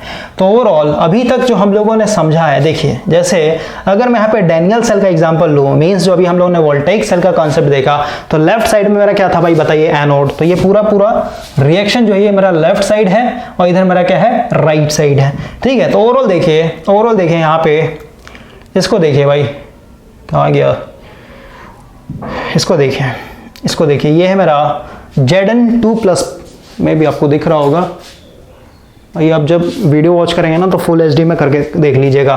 तो अभी हम लोग सिर्फ और सिर्फ किधर, लेफ्ट साइड वाले बीकर में बात कर रहे थे। यहाँ पे फोटो बना देता हूँ, कलर चेंज कर लेते हैं थोड़ा सा, मतलब इधर मेरा जिंक ZnSO4 का सॉल्यूशन है, इसमें मेरा जिंक का एक तरीके से इलेक्ट्रोड डाला, मींस यहाँ पे क्या हो रहा है, ऑक्सीडेशन हो रहा था। तो ऑक्सीडेशन कैसे हो रहा था कि ये जो जिंक है मेरा, ये जो Zn है, ये Zn क्या हो रहा है, 2 इलेक्ट्रॉन लूज करके सॉल्यूशन में उतर रहा है ना। इस सॉल्यूशन में उतर रहा है, तो वही लिखा हुआ है यहाँ पे कि Zn, समझिए यहाँ पे लिखता हूँ आपके लिए, Zn था, ये सॉलिड था, इसने क्या किया, 2 इलेक्ट्रॉन लूज किया, क्या बन गया, Zn++ बन गया। ओके, क्लियर हुआ। तो वही लिख रहा है कि Zn+ बना किसमें, एक्वा, भाई ये एक्वा है ना पानी, तो यहाँ पे एक्वा लिख दिया, कैसे, तो 2 इलेक्ट्रॉन भाई इस वाले रिएक्शन को यहाँ पे लिखा हुआ डायरेक्ट, ठीक है। समझ लिख Zn सॉलिड था, ये क्या बन गया, एक तरीके से ये बन गया, ठीक है। उसके बाद मतलब यहाँ पे ऑक्सीडेशन हो रहा है ना, समझ रहे, टूटते चले जा रहा है, ठीक है। ये नेगेटिव होते जा रहा है, ठीक है। तो ओवरऑल ये क्या बना, Zn, एक मिनट भाई उल्टा हो गया क्या, इसको हमने उल्टा लिख दिया है, ठीक है। एक मिनट बताता हूँ मैं आपको, पहले इस चीज़ को समझिए। एक चीज़ हम लोगों ने मिस कर दिया है, एक चीज़ मिस हो गया भाई। तो ओवरऑल देखिए, पहले बता देता हूँ, उसका फिर चार्ट समझाता हूँ। देखिए अभी तक हम लोगों ने भाई 2 चीज़ समझा है कि जब भी आप इलेक्ट्रोड पोटेंशियल कैलकुलेट करेंगे तो यहाँ पे आपका इलेक्ट्रोड पोटेंशियल 2 के चलते मिलेगा, एक तो ऑक्सीडेशन के चलते, ठीक है, और दूसरा आपका रिडक्शन के चलते, है ना। तो ओवरऑल जैसे एग्जांपल के लिए समझाता हूँ, मान लेते हैं ये मेरा एक तरीके से जिंक का रॉड है, ये सॉल्यूशन है, ठीक है। तो इसमें ऑक्सीडेशन हो रहा है, तो मान लेते हैं यहाँ पे जो ऑक्सीडेशन पोटेंशियल है, ठीक है, और स्टैंडर्ड मान के चल रहे हैं हम लोग ओवरऑल। तो यहाँ पे कैपिटल ई दिखाता हूँ, इसको ऐसे रिप्रेजेंट करते हैं, रिप्रेजेंट करना सीख लीजिए। Capital E not means standard electrode potential हम लोग कैलकुलेट कर रहे हैं, मेरा जिंक है और ये मेरा ZnSO4 है, ठीक है। तो यहाँ पे क्या होता है भाई, ऑलरेडी समझ रखा हम लोगों ने कि मेरा जो Zn है, ठीक है, ये क्या है, सॉलिड, ये क्या किस में कन्वर्ट हो रहा है, ये हो रहा है Zn++ में, ठीक है। तो इसका मतलब देखिए, इसके ऊपर पहले पावर क्या था, यानी चार्ज क्या था, 0, लेकिन अब कितना हो गया, 2 पॉजिटिव चार्ज आ गया, इसका मतलब इसमें 2 इलेक्ट्रॉन लूज किया, इसका मतलब क्या है, मेरा ऑक्सीडेशन हो रहा है, ठीक है, क्लियर हुआ। तो इसके चलते आपको पता है नेगेटिव चार्ज बनते चला जाएगा और इधर मेरा पॉजिटिव आयंस चिपकते चले जाएंगे। तो मान लेते हैं इसका जो मेरा इलेक्ट्रोड पोटेंशियल आया, अभी समझाने के लिए बता रहा हूँ, ये मान लेते भाई ये आया 0.12 वोल्ट, ठीक है, इतना आया, ठीक है। लेकिन ये जो आपने पोटेंशियल लिखा है ये किसके चलते है, किसका पोटेंशियल है, ऑक्सीडेशन पोटेंशियल है। तो भाई अभी इसी चीज को मान लेते हैं भाई, इसी चीज को मैं ऐसे लिखूं स्टैंडर्ड इलेक्ट्रोड पोटेंशियल, और ये मान लेते हैं Zn प्लस प्लस, मतलब ये जो सॉल्यूशन था आयंस के अंदर जो सॉल्यूशन था ये एक तरीके से ऊपर चढ़ रहा है, ठीक है, ये किस में कन्वर्ट हो गया, Zn में हो गया। तो ओवरऑल यहाँ पे जो पोटेंशियल बनेगा, क्योंकि देखिए यहाँ पे पहले 2 पावर था और ये क्या हो गया, एक तरीके से न्यूट्रल हो गया, इसका मतलब इसने इलेक्ट्रॉन बाहर से गेन किया, इसका मतलब क्या है, रिडक्शन है। तो यहाँ पे जो आपको पोटेंशियल मिलेगा इसका जस्ट अपोजिट मिलता है भाई, ठीक है, 0.12 वोल्ट मिलेगा, यानी आगे में एक तरीके से नेगेटिव साइन बन जाता है। तो एक ही इलेक्ट्रोड और एक ही सॉल्यूशन में रहेंगे, तो अगर आप दोनों को एक तरीके से रेफरेंस लेके चले, ऑक्सीडेशन और रिडक्शन, तो यहाँ पे पोटेंशियल दोनों का सेम मिलेगा। लेकिन अगर आपने ऑक्सीडेशन पोटेंशियल को पॉजिटिव दिखाया है तो रिडक्शन क्या दिखाना पड़ेगा, आपको नेगेटिव दिखाना पड़ेगा। यानी यहाँ पे आपको ओवरऑल लिखना है कि जो आपका इलेक्ट्रोड पोटेंशियल होगा अगर ऑक्सीडेशन के चलते आ रहा है, इसी को अगर रिडक्शन के फॉर्म में लिखना होगा तो ये क्या हो जाता है, आपका माइनस हो जाता है, ठीक है, माइनस, ठीक है, नेगेटिव लग जाएगा, और जैसे आप नेगेटिव लगा देंगे तो क्या हो जाएगा, रिडक्शन पोटेंशियल हो जाएगा। क्लियर हुआ। यानी एक ही बीकर के लिए, यानी एक ही चीज के लिए आप 2 तरीके से लिख सकते हैं, ऑक्सीडेशन पोटेंशियल भी, और उसका अगर रिडक्शन पोटेंशियल बताना होगा तो आपको -0.12 के फॉर्म में दिखा, मतलब आगे में साइन चेंज हो जाता है। जैसे मान लेते हैं आपका ऑक्सीडेशन पोटेंशियल आया, मान लेते हैं भाई यहाँ पे ऑक्सीडेशन पोटेंशियल मान लेते हैं -1.2 वोल्ट आया, ठीक है। तो अगर इसको रिडक्शन के फॉर्म में दिखाना होगा तो इसको हम लोग को E0 रेड, इसका जस्ट अपोजिट है, माइनस था तो ये प्लस हो जाएगा, यानी 1.2 वोल्ट हो जाएगा। क्लियर हुआ। तो इस चीज को आपको दिमाग में रखना। अब यहाँ पे क्योंकि भाई एक ही बीकर के लिए, यानी एक ही सॉल्यूशन और एक ही मेटल के लिए यहाँ पे आप 2 पोटेंशियल लेके चल रहे हैं, तो यहाँ पे आपको कंफ्यूजन होगा ना कि हम लोग कौन सा लेके चलेंगे, हमेशा स्टैंडर्ड कौन सा लेके चलें, ऑक्सीडेशन वाला लेके चलेंगे या फिर रिडक्शन वाला लेके चलेंगे। तो केमिस्ट्री में एक इंस्टीट्यूट है जिसको हम लोग बोलते हैं IUPAC, ठीक है, इसका फुल फॉर्म डाल दिया गूगल पे, आपको मिल जाएगा, ठीक है। तो इन्होंने फिक्स कर दिया भाई कि जब भी आप इलेक्ट्रोड पोटेंशियल लेंगे तो इलेक्ट्रोड पोटेंशियल हम लोग हमेशा ड्यू टू रिडक्शन के चलते लेते हैं। क्लियर हुआ, हमेशा रिडक्शन के चलते लेंगे, ठीक है, ये स्टैंडर्ड हो गया आपका। तो इसलिए जो चार्ट दिखाया गया है यहाँ पे जो चार्ट दिखाया गया है भाई, इस चार्ट में अगर आप देखें ये आपका, ठीक है, ये किसका दिखाया है, एक्चुअल में जो रिएक्शन हो रहा था आपके इधर वाले लेफ्ट साइड वाले बीकर में, इसमें Zn प्लस प्लस के आयंस थे और SO4 माइनस के आयंस थे। इसमें आपने जब जिंक का डाला था, एक्चुअल में जो रिएक्शन हो रहा था Zn सॉलिड था और ये किस में कन्वर्ट हो रहा था, Zn प्लस प्लस में हो रहा था, यानी एक्वस में मिक्स हो रहा था, 2 इलेक्ट्रॉन एक तरीके से गेन करके, ठीक है, मतलब लूज करके। तो ओवरऑल ये मेरा एक्चुअल सॉल्यूशन था। लेकिन ये जो रिएक्शन दिखाई ये क्या है, ऑक्सीडेशन है, लेकिन मेरे को इसको किस में दिखाना है, रिडक्शन के फॉर्म में दिखाना है। तो हम लोग कैसे लिखेंगे, इसको जस्ट अपोजिट करके लिखेंगे कि मेरा Zn प्लस प्लस था, ये सॉल्यूशन में था, इसने 2 इलेक्ट्रॉन गेन किया, तो ओवरऑल ये क्या बन गया, एक तरीके से Zn यानी सॉलिड बन गया, ठीक है। तो इसके चलते जो पोटेंशियल आएगा, और इसके चलते ये रिडक्शन है मेरा, ठीक है, रिडक्शन के इक्वेशन को लिखा मैंने, तो दोनों का पोटेंशियल सेम होगा, बस पोलैरिटी जो है आपका आगे में चेंज हो जाता है, ठीक है। क्लियर हो गया। तो ये सब जितने भी यहाँ पे रिएक्शन लिखे हुए सबका जो इलेक्ट्रोड पोटेंशियल है वो सब किस में है, रिडक्शन पोटेंशियल में दिया हुआ है, ठीक है। तो ये Zn प्लस प्लस ऑलरेडी समझा दी किसमें बना, Zn सॉलिड में बना, इसके चलते जो पोटेंशियल बना है ये ऑलरेडी कैलकुलेट किया जाता है, ठीक है, कैलकुलेट किया गया, जो मेथड बताना, ये कितना आ गया आपका, ये आ गया आपका -0.76, ठीक है। उसी तरीके से और भी बहुत सारे, यानी ये सब क्या है, एक तरीके से रिएक्शन है भाई, ठीक है। इतने तरीके का आपके यहाँ पे पोटेंशियल है, ठीक है। जैसे देखिए कुछ पोटेंशियल आपके पॉजिटिव भी आ रहे हैं, कुछ नेगेटिव भी आ रहे हैं। क्लियर हुआ। तो ओवरऑल ये मेरा एक तरीके से चार्ट होता है, ठीक है। इधर इलेक्ट्रोड में रिएक्शन हो रहा है, इधर दिखाया है स्टैंडर्ड इलेक्ट्रोड रिएक्शन, ठीक है, और यहाँ पे टेम्परेचर कांस्टेंट हो, इधर किसका है, पूरा रिडक्शन के कारण, ठीक है। ऑक्सीडेशन वाला हम लोग कभी भी एज्यूम नहीं करते हैं। इतना कुछ समझने के बाद भाई अब हम लोग थोड़ा सा न्यूमेरिकल कर लेते हैं, और ये चीज़ समझ लिया ना आपने, तो यहाँ पे आपको ये भी समझ में आ जाएगा कि हम लोग सेल का वोल्टेज कैसे कैलकुलेट करते हैं। जैसे मैंने आपको डैनियल सेल का बताया था, डैनियल सेल का 1.1 वोल्ट आता है, ठीक है। तो कैसे हम लोग कैलकुलेट करते हैं उस पर भी हम लोग बात करेंगे, ओके। तो ओवरऑल 1-2 न्यूमेरिकल कर लेते हैं भाई, यहाँ पे कुछ न्यूमेरिकल देख लेते हैं।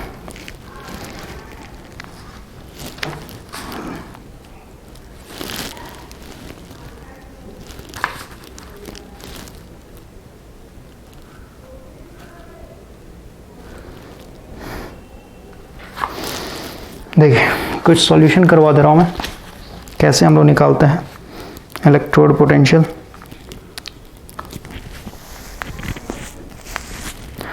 या फिर डायरेक्ट हम लोग सेल का ही पोटेंशियल, यहाँ पे सेल का ही दिया हुआ है, क्वेश्चन मेरे को लिखना पड़ेगा। देखिए इसको मिटा देता हूँ, क्वेश्चन लिखता हूँ भाई। टाइम देख लेते हैं कितना टाइम हो गया। ओके, टाइम है अभी हम लोग के पास। देखिए क्या है, एक हम लोगों ने सेल बनाया है। अ सेल इज प्रिपेयर्ड, अगर आपके पास ये बुक होगा भाई, पेज नंबर बता दे रहा हूँ 50, ठीक है, chapter number 8, unit number 8, 50 page number, ठीक है। A cell is prepared by dipping, यानी हम लोग के पास, यहाँ पे शॉर्टकट लिख रहा हूँ पूरा पूरा, एक बीकर था, इसमें हम लोगों ने क्या डिप किया है, इसमें क्रोमियम का रड डिप किया भाई, ठीक है। ये मेरा क्या है, क्रोमियम का रड है, ठीक है, क्रोमियम रड हम लोग का डिप किया हुआ है, ठीक है। और यहाँ पे हम लोगों ने कंसंट्रेशन वही मोल दिया हुआ है, ठीक है। यहाँ पे क्वेश्चन थोड़ा सा अटैच कर दे रहा हूँ, ये वाला क्वेश्चन है भाई, ठीक है। आई होप कि आप इसको पढ़ पा रहे होंगे, ये वाला क्वेश्चन है। और वीडियो पॉज करके क्वेश्चन को ही हम लोग अटैच कर लेते हैं, ठीक है, ऐसे टाइम चला जाएगा बहुत ज़्यादा। 1 मिनट बस वेट कीजिए आप, उसके बाद फिर हम लोग सेल का पोटेंशियल निकालना सीख लेंगे। सेल का हम लोग कैसे पोटेंशियल कैलकुलेट करते हैं, ये भी क्लियर हो जाएगा आज।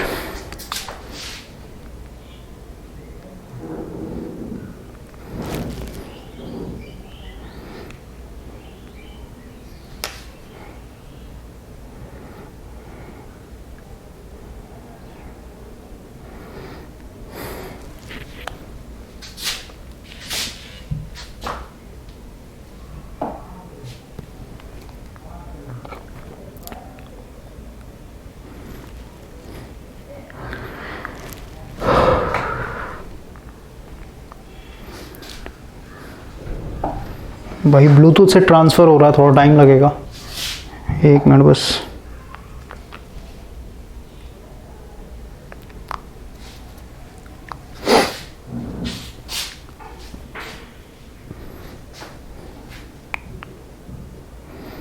और थोड़ा देख लेता हूँ कुछ, और कुछ तो नहीं रह रहा हम लोग को पढ़ना। ये सब पढ़ लेंगे ना तो आपका जो डाउट होता है ना, कैसे 1.1 वोल्ट आ गया डैनियल सेल का, ये कैसे हम लोग डिसाइड करते हैं कि सेल जो है मेरा 2 वोल्ट बनेगा, 1 वोल्ट बनेगा, 1.5 वोल्ट बनेगा, है ना। ये सब जब तक आप नहीं समझेंगे भाई, तब तक आपको ये सब बैटरी में इंटरेस्ट नहीं आएगा। अपने आप में ये सब टॉपिक है, डिटेल वाला टॉपिक है।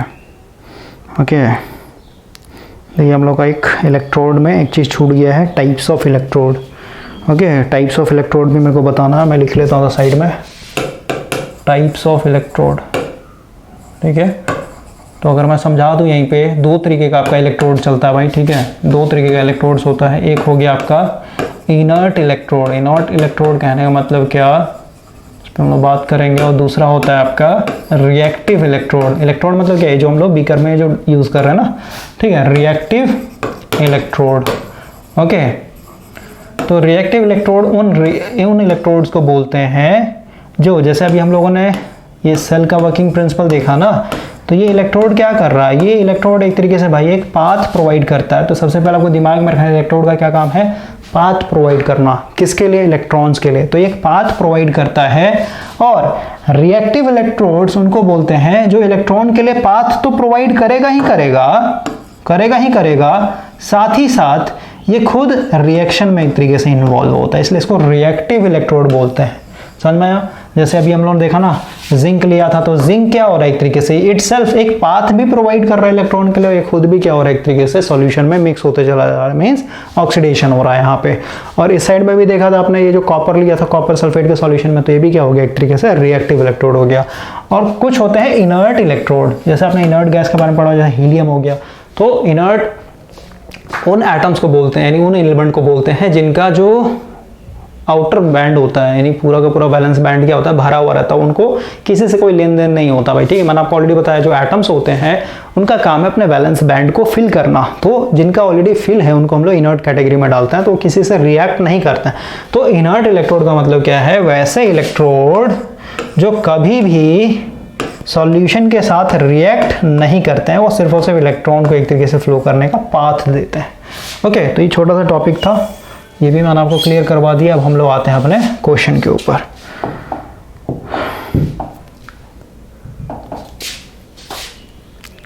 फाइल ट्रांसफ़र हो गया।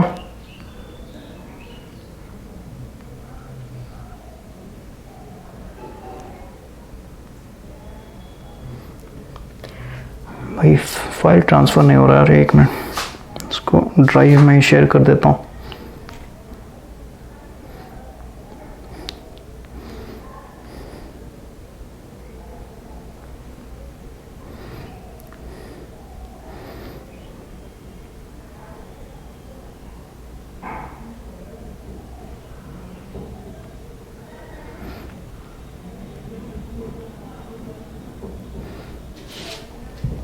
चलिए आ गया।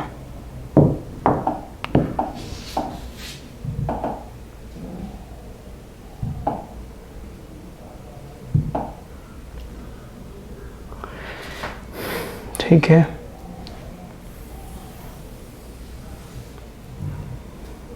देखिए ये है आपका यहाँ पे क्वेश्चन, और इस क्वेश्चन को पहले समझिए क्या बोल रहा है। हम लोगों ने एक सेल बनाया है, कैसे बनाया है, तो एक साइड में यानी एक बीकर में हम लोगों ने क्या लिया हुआ है, क्रोमियम का रॉड लिया हुआ है, ठीक है, और यहाँ पे सॉल्यूशन क्या है, क्रोमियम सल्फेट, ठीक है, इसका सॉल्यूशन हम लोगों ने मिक्स किया हुआ है, ठीक है। तो जैसे हम लोग तोड़े तो क्रोमियम मेरा मेटल तो पॉजिटिव चार्ज आ जाएगा सॉल्यूशन में, और SO4 के ऊपर नेगेटिव चार्ज आ जाएगा, ठीक है।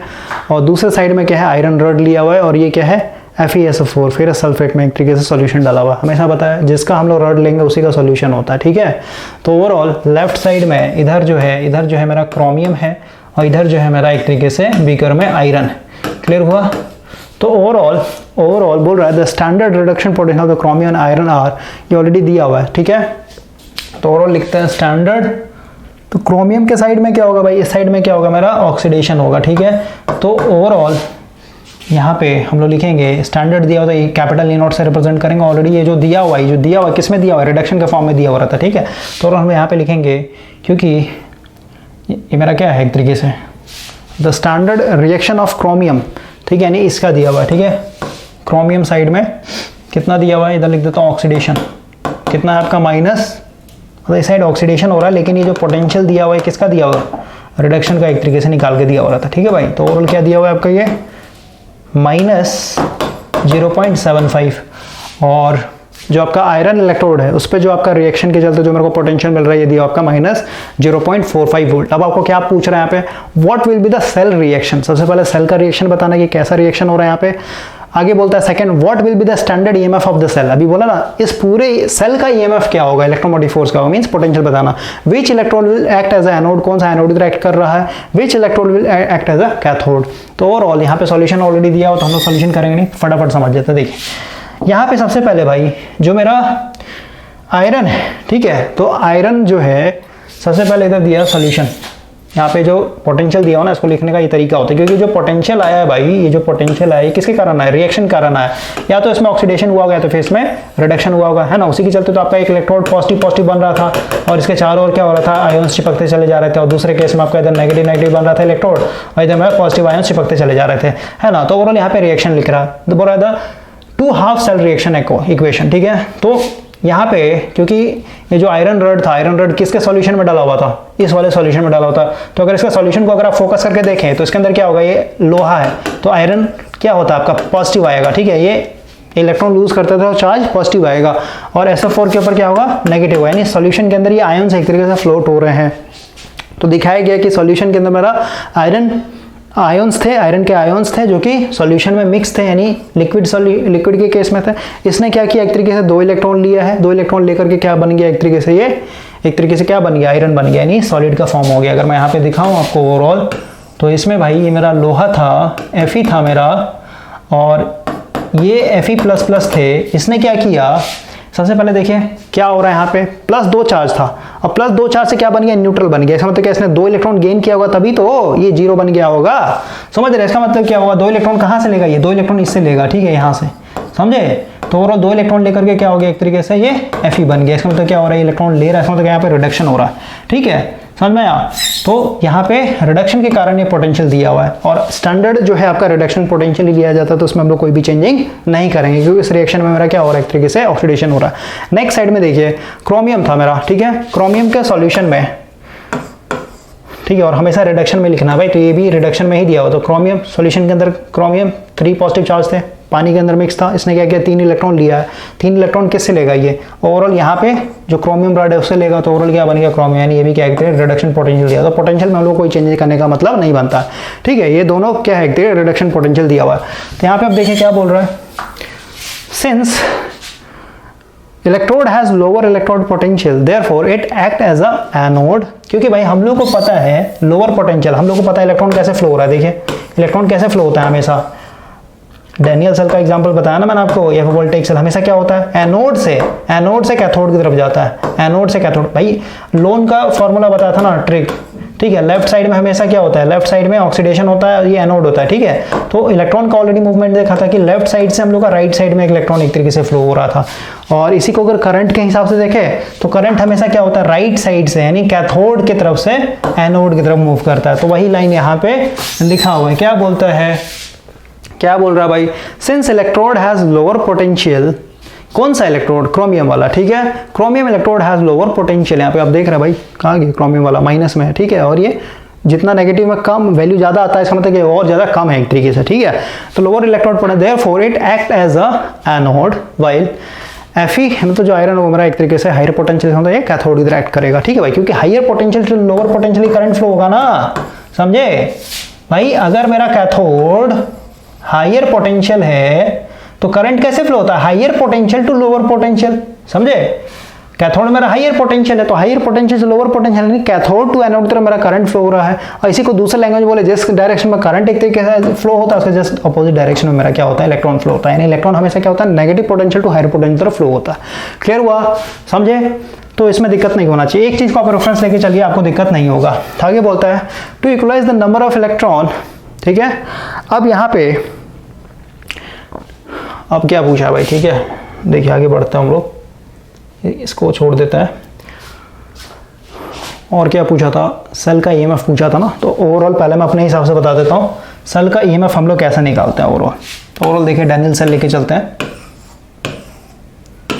ओके। ये एनोड है, ये कैथोड है, ओवरऑल लिख देता हूँ जिंक, और ये मेरा था एक तरीके से कॉपर। तो ओवरऑल इधर अगर हम लोग रिडक्शन पोटेंशियल देखें तो इसका कितना आया था, एक मिनट न्यूमेरिकल करवा देता हूँ मैं अपने हिसाब से, ठीक है। इसमें पेज है भाई, बुक का भी पेज है, देख लेते हैं। ईएमएफ ऑफ सेल, निकल का नहीं चाहिए, जिंक का चाहिए। देखिए इसका जवाब इस साइड में, जिंक का अगर आप देखेंगे पोटेंशियली आता है कितना,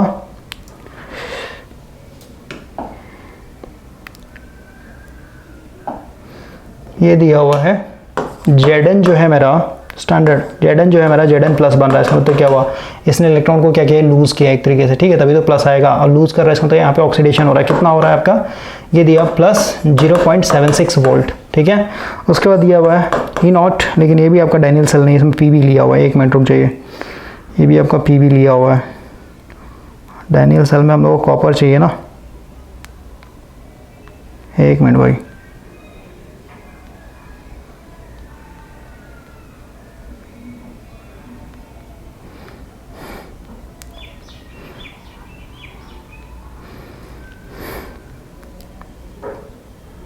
ठीक है। यहाँ पे इसको लीजिए, ठीक है। डैनियल सेल का पहले कैलकुलेट करते कैसे पोटेंशियल निकालते हैं। यहाँ पे क्वेश्चन दिया हुआ है,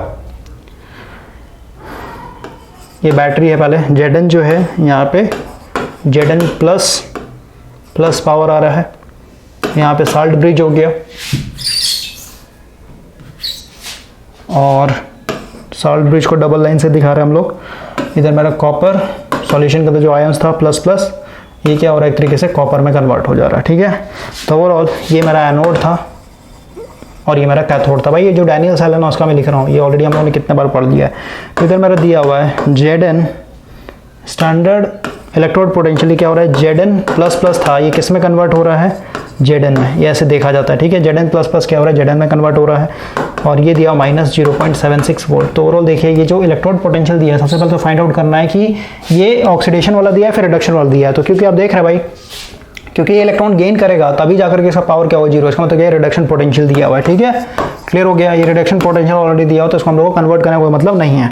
कैथोड साइड में यानी कॉपर साइड में क्या हो रहा है, स्टैंडर्ड इलेक्ट्रोड पोटेंशियल दिया हुआ है, कॉपर प्लस प्लस, यानी ये क्या था, आयंस के अंदर यानी सॉल्यूशन के अंदर मिक्स थे, ये किस में कन्वर्ट हो रहा है, कॉपर में। तो ओवरऑल ये भी क्या हो रहा है, Cu प्लस प्लस से कॉपर बन रहा है, मतलब इसमें 2 इलेक्ट्रॉन गेन किया हो तभी तो ये बनेगा। और ये भी क्या दिया हुआ आपका, ये दिया प्लस 0.3 वोल्ट। आपका जो चार्ट पेपर था ना वहाँ से ये सब मैं वोल्टेज लिख रहा हूँ एक तरीके से, ठीक है, ये कहाँ से अपने आप मर्जी से नहीं निकाला, ये चार्ट में आपको ऑलरेडी जो दिखाया ना वहाँ पे दिया हुआ है। तो ओवरऑल अगर हम लोग यहाँ पे सेल की ईएमएफ की बात करें तो सेल ईएमएफ क्या होता है भाई, सेल ईएमएफ का होता है ओवरऑल, क्योंकि यहाँ पे 2 बीकर है, आधा इधर, ठीक है, ये एक पोटेंशियल बना रहा है, ये एक पोटेंशियल बना रहा है। तो ओवरऑल सेल का अगर आपको ईएमएफ चाहिए, टोटल ईएमएफ कितना होता है, तो इसके लिए हम लोग लिखते हैं ओवरऑल दोनों इधर राइट साइड, ठीक है, ऐसा ओवरऑल इसका फॉर्मूला होता है। लेकिन अभी समझिए राइट साइड यानी इधर लिखते हैं जो कैथोड का जो मेरा यहाँ पे होगा, ठीक है, कैथोड का कौन सा, रिडक्शन पोटेंशियल, ठीक है, रिडक्शन पोटेंशियल। उसके बाद माइनस कर देंगे स्टैंडर्ड किस साइड में, एनोड साइड में, ठीक है, कौन सा, इसका भी रिडक्शन पोटेंशियल। ये एक तरीके से ओवरऑल फार्मूला होता है। ये कैसे आता है ये बता देता हूँ मैं आपको। तो ओवरऑल हम लोग को पता है कैथोड साइड में कितना मेरा ये पोटेंशियल है, ये ओवरऑल क्या है, रिडक्शन वाला लेके चलना हमेशा, ठीक है, स्टैंडर्ड हमेशा रिडक्शन है। 0.34 माइनस है, माइनस दे देंगे। और इस साइड में कितना है आपका, ये आपका एनोड साइड में माइनस 0.76 वोल्ट। तो ओवरऑल इसको आप सॉल्व करेंगे, ब्रैकेट तोड़ेंगे, माइनस में प्लस हो जाएगा 0.76, इसको आप ऐड करेंगे तो ये हो जाएगा आपका 1.10 वोल्ट। क्लियर हुआ। तो इस तरीके से आपका निकलता है। अब ये जो इक्वेशन है इसको आपको दिमाग में रखना है, ठीक है, आता कहाँ से है। तो ओवरऑल इसका अगर मैं आपको प्रूफ करवा दूँ, देखिए इसको प्रूफ करवाता हूँ। ईएमएफ ऑफ सेल, एक मिनट भाई, देखिए जो ईएमएफ सेल होता है, ईएमएफ सेल कहना मतलब कि हाफ सेल इधर और हाफ सेल इधर। तो ओवरऑल अगर मैं लिखूँ यहाँ पे ईएमएफ ऑफ सेल, ठीक है, ईएमएफ सेल ये होता है आपका इलेक्ट्रोड पोटेंशियल किसके चलते, लेफ्ट साइड में। अब मैं स्टैंडर्ड प्रूफ करवा रहा हूँ, ठीक है, इसमें दिक्कत नहीं होना चाहिए आपको। लेफ्ट साइड में क्या हो रहा था, ऑक्सीडेशन हो रहा था, राइट साइड में हमेशा रिडक्शन हो रहा है। स्टैंडर्ड वे में लिखते हैं, ऑक्सीडेशन जिधर होगा उसको लेफ्ट साइड में लिखते हैं, रिडक्शन जिधर होगा राइट साइड में लिखते हैं, ठीक है। तो इधर मेरा एनोड है, तो ये वाला पोटेंशियल किस कारण आ रहा है, एक्चुअल में यहाँ पे कौन सा हो रहा है रिएक्शन, ऑक्सीडेशन हो रहा है, इसलिए मैं स्टैंडर्ड वे में लिख रहा हूँ, ठीक है, रटना नहीं है आपको। तो इस साइड में मेरा स्टैंडर्ड इलेक्ट्रोड पोटेंशियल है ड्यू टू किसके चलते हैं, ऑक्सीडेशन के चलते। ओ मतलब यहाँ पे लिख देता हूँ ऐसे, OX मतलब ऑक्सीडेशन पोटेंशियल, ठीक है, स्टैंडर्ड प्लस यहाँ पे हो जाएगा, इस साइड में क्या हो रहा था, रिडक्शन हो रहा था, तो स्टैंडर्ड रिडक्शन पोटेंशियल, यानी यहाँ पे जो पोटेंशियल आ रहा था ये रिडक्शन कारण हो रहा था। क्लियर हुआ। इसको हम लोग एनोड बोल रहे थे और इधर मेरा क्या हो रहा था, कैथोड हो रहा था, ठीक है, इधर कैथोड हो रहा था। तो ओवरऑल देखिए ये मेरा एक तरीके से एक्चुअल में फार्मूला होता है। लेकिन क्योंकि आपका जो IUPAC ये जो इंस्टीट्यूट है इसने ऑलरेडी बता दिया कि जब भी आप ईएमएफ का फिर किसी भी इलेक्ट्रोड का पोटेंशियल लेंगे तो वहाँ पे हम लोग ऑक्सीडेशन पोटेंशियल नहीं लेकर के चलते हैं, ठीक है। अगर आपका कॉन्सेप्ट क्लियर है तो आप लेके चल सकते हैं अपने हिसाब से, लेकिन स्टैंडर्ड वे में हमेशा आपको रिडक्शन लेके चलना पड़ेगा। तो अगर इसको मेरे को रिडक्शन में कन्वर्ट करना तो ओवरऑल मैं क्या लिखूंगा, और ऑलरेडी बताया था मैंने आपको कि जो स्टैंडर्ड ऑक्सीडेशन पोटेंशियल होगा, फिर कई ये स्टैंडर्ड माने या फिर मैनुअल माने, ठीक है, जो ऑक्सीडेशन पोटेंशियल होता है भाई, इसी को अगर आपको रिडक्शन पोटेंशियल में लिखना होता है क्या हो जाता है, ये माइनस हो जाता है आगे में, ठीक है, minus of E reduction potential. मतलब इसका जस्ट अपोजिट ले लेंगे, साइन चेंज कर लें तो किसमें चेंज हो जाएगा, ये रिडक्शन पोटेंशियल में चेंज हो जाएगा। क्लियर हुआ। तो ओवरऑल इस चीज को आपको दिमाग में रखना है। तो इसको मेरे को क्या करना है, ऑक्सीडेशन में है लेकिन मेरे को रिडक्शन में चेंज करना। तो ओवरऑल मैं क्या लिखूंगा, देखिए इसको मिटा करके यहाँ पे आता हम लोग, ये पूरा इक्वेशन मैं नीचे लिख रहा हूँ भाई, ठीक है। तो ईएमएफ ऑफ सेल क्या हो जाएगा, ये इसको मेरे को उल्टा लिखना है, ठीक है। तो इसके जगह अगर मैं लिखूंगा तो क्या हो जाएगा, माइनस, ठीक है, पॉजिटिव तो माइनस हो जाएगा, माइनस ये किस में कन्वर्ट हो जाएगा, रिडक्शन पोटेंशियल किस साइड में, तो एनोड साइड में, ये एनोड साइड का हो गया। और ये बाकी वैसे था, ये तो ऑलरेडी रिडक्शन पोटेंशियल में है, स्टैंडर्ड लेके चल रहे हैं यहाँ पे। रिडक्शन पोटेंशियल किस साइड में, कैथोड साइड में, ओके। और इसी को अगर मैं रीअरेंज करके लिखूं, पॉजिटिव वाले को मैं आगे ले लेता हूं भाई, पॉजिटिव वाले को आगे ले लेता हूं, तो ईएमएफ ऑफ सेल क्या हो जाएगा, ईएमएफ ऑफ सेल, इसको मैं आगे लिख रहा हूं, तो ये हो जाएगा स्टैंडर्ड रिडक्शन पोटेंशियल या फिर standard electrode potential due to reduction किस साइड में हो रहा है, ये कैथोड। और ये क्या हो जाएगा, माइनस, समझ में आया, माइनस क्या हो जाएगा आपका electrode potential due to reduction किस साइड में, एनोड साइड में, ठीक है, क्लियर हुआ। तो ये आपका एक्चुअल में फार्मूला होता है। फिर इसी को हम लोग क्या बोलेंगे, इसी को हम लोग क्या बोलते हैं कि अगर आपके पास कोई सेल है, ठीक है, इस तरीके का, तो इधर मेरा क्या हो गया, लेफ्ट साइड बीकर हो गया, लेफ्ट साइड हाफ सेल, और इधर मेरा राइट साइड हाफ सेल, ठीक है। तो ओवरऑल इसको अगर फॉर्मूला लिखना है, टोटल सेल का ईएमएफ चाहिए तो क्या लिखते हैं, इसको लिखेंगे कैथोड मतलब राइट साइड का जो इलेक्ट्रोड पोटेंशियल है due to reduction potential minus आपका क्या हो जाएगा, लेफ्ट साइड का जो आपका पोटेंशियल है किसके कारण, रिडक्शन कारण वो, ठीक है। तो ओवरऑल ये मेरा फॉर्मूला होता है। तो आपको दिमाग में रखना हमेशा राइट साइड का जो इलेक्ट्रोड पोटेंशियल है उसको हम लोग क्या करते हैं, लेफ्ट साइड में से माइनस करते हैं। लेकिन आपको यहाँ पे दिमाग में रखना कि यहाँ पे जो पोटेंशियल दिया हुआ है आपको ध्यान में देना है कि ये ऑक्सीडेशन पोटेंशियल दिया हुआ है फिर रिडक्शन पोटेंशियल दिया हुआ है। अगर ऑक्सीडेशन पोटेंशियल दिया हुआ है तो उसका जस्ट हम लोग किस में कन्वर्ट करना पड़ेगा, रिडक्शन पोटेंशियल में कन्वर्ट करके फिर आपको यहाँ पे बताना पड़ेगा, ठीक है। इतना समझ में आ गया सेल का हम लोग कैसे ईएमएफ निकालते हैं। अब हम लोग आते हैं आगे, सॉल्यूशन पे आते हैं। देखिए तो वही चीज़ था भाई, यहाँ पे आपको रिएक्शन मैंने आपको बता दिया और दोनों क्या एक तरीके से रिडक्शन पोटेंशियल दिया हुआ है, ठीक है, आयरन के लिए भी और क्रोमियम के लिए भी। अब यहाँ पे देखिए ईएमएफ ऑफ सेल यहाँ पे निकाला ना कैलकुलेट करके ईएमएफ ऑफ सेल, तो कैसे आया समझिए। तो ओवरऑल इसको ऐड किया होगा। देखिए ईएमएफ ऑफ सेल क्या होता है, यहाँ पे लिखा है ना स्टैंडर्ड ईएमएफ ऑफ सेल क्या है आपका, लेफ्ट साइड में क्या था आपका, कैथोड, ठीक है। कैथोड का जो पोटेंशियल होगा वो due to reduction potential minus anode का जो पोटेंशियल होगा, ठीक है। ये भी किससे चलता है, रिडक्शन पोटेंशियल के कारण। तो ओवरऑल आप देखिए, ओवरऑल यहाँ पे कितना दिया हुआ है, यहाँ पे देखिए ना भाई, सॉल्व किया है ना, माइनस, ठीक है, एक आपका, क्योंकि ये दोनों किस में रिडक्शन में दिया ऑलरेडी, तो हम लोग साइन चेंज करेंगे नहीं। तो कैथोड का मान लेते हैं आपका ये माइनस 0.45 माइनस है, माइनस दे देंगे, और दूसरा क्या है आपका माइनस 0.75, क्लियर हुआ। तो और जब सॉल्व कीजिएगा तो और कितना आ जाएगा, प्लस 0.3 वोल्ट। इस तरीके से हम लोग कैलकुलेट करते हैं, ओके। तो ये सब मैं आपको बस ओवरऑल ऊपर समझाते चला जा रहा हूँ भाई, ताकि आपको जिन्होंने कुछ नहीं पढ़ा ना कि कैसे क्या होता है उनको भी थोड़ा सा यहाँ पे हेल्प मिलता रहे, क्योंकि भाई 12th तो चल नहीं रहा ना, 12th क्लास में आप है नहीं कि ये सब आपको एक तरीके से पूरा 4-5 लेक्चर में समझाया जाए, ओके। तो आज के सेशन में आपको क्लियर हो गया होगा, एक सिंगल सेल मतलब क्या है, इसमें 2 बीकर होते हैं, ठीक है, हाफ इधर, ठीक है। कैसे एक तरीके से काम करता है उसका हम लोग पोटेंशियल कैसे निकालते हैं, फिर सेल का पूरा ईएमएफ हम लोग कैसे कैलकुलेट करते हैं, क्लियर हो गया। और यहाँ पे आगे का भी है ना, which electrode will act as a cathode, तो इसके लिए भी आगे का भी सॉल्यूशन डालना पड़ेगा भाई। एक मिनट,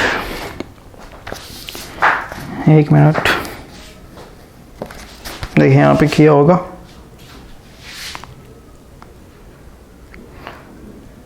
ठीक है। तो हम लोगों ने क्लियर कर ही लिया ना, कौन सा एनोड की तरह काम करेगा, कौन सा कैथोड की तरह काम करेगा, यहाँ पे लिखा already.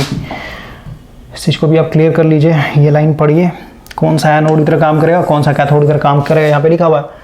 Chromium electrode has lower potential, अभी जस्ट समझाया, ये वाला जो है मेरा लोअर पोटेंशियल है, ठीक है, ये लोअर पोटेंशियल है। माइनस में अगर डिजिट बड़ा है तो वो समझिए और ज़्यादा छोटा होता है एज कम्पेयर टू इससे, ठीक है। तो ये क्या हो जाएगा मेरा, एनोड की तरह एक्ट करेगा, एनोड, और दूसरा जो होगा कैथोड की तरह करेगा, ठीक है। तो ओवरऑल ये मेरा क्या हो गया, एनोड, और ये हो गया मेरा कैथोड। तो फॉर्मूला यहाँ पे देखिए, अगर यहाँ पे दिक्कत हो रहा हो तो आपको देख लीजिए, कैथोड में से एनोड को हटाते हैं, तो कैथोड कितना मेरा, यही था ना, -0.45। तो यही तो आपके बुक में किया हुआ है, यहाँ पे पहले कैथोड लिखा है, फिर माइनस था, माइनस दे दिया साइन, फिर एनोड का पोटेंशियल एक तरीके से डाल के यहाँ पे आपका एक तरीके से आ गया क्या, 0.3 वोल्ट। अब यहाँ पे भाई एक और क्वेश्चन आपके मन में अराइज हो सकता है कि ये जितने भी हम लोगों ने यहाँ पे चार्ट में, ये जो चार्ट मैंने आपको दिखाया था, ठीक है, जैसे यहाँ पे हम लोगों ने सेल का यहीं पे आता ना, जैसे मान लेते हैं सेल का, ये जो सेल का ईएमएफ आया, नेट ईएमएफ जो है क्या है, पॉजिटिव आया है ना, यानी ग्रेटर देन 0 है। तो आपके मन में एक क्वेश्चन भी आ सकता है, क्या हो हम लोगों ने कुछ ऐसा सेल डिजाइन कर लिया, मान लेते हैं उसका जो नेट पोटेंशियल आ रहा है ये एक तरीके से नेगेटिव आ रहा है, ठीक है। अगर आपका माइनस में आ गया, इसका मतलब क्या है कि वो सेल जो है स्पॉन्टेनियस नहीं होगा। इसका मतलब क्या, वहाँ पे ऑटोमेटिक ऑक्सीडेशन रिडक्शन प्रोसेस नहीं होंगे, यानी इलेक्ट्रॉन ऑटोमेटिक जो है एनोड से कैथोड की तरफ नहीं मूव करेगा, ठीक है, समझ में आया। तो हम लोग हमेशा वही सेल डिज़ाइन करेंगे, उसी तरीके से हम लोग यहाँ पे इलेक्ट्रोड को चूज़ करेंगे या फिर सॉल्यूशन को चूज़ करेंगे कि जिसके चलते मेरा हमेशा जो सेल का ईएमएफ वो कितना हो, पॉजिटिव में आए, और जो पॉजिटिव में होगा इसका मतलब क्या, वो स्पॉन्टेनियस रिएक्शन करेगा, यानी इलेक्ट्रॉन ऑटोमेटिक क्या होगा, एक बीकर से एक मतलब आप कह सकते हैं एनोड से कैथोड की तरफ जाएगा। ओके, नेक्स्ट सेशन में भाई और भी कुछ इंपॉर्टेंट टॉपिक के ऊपर बात करेंगे हम लोग। ओके, लेकिन अभी तक आपको यहाँ पे क्लियर हो जाना चाहिए, ठीक है। उसका मेरे को फीडबैक चाहिए, उसके बाद हम लोग आगे बढ़ जाएंगे।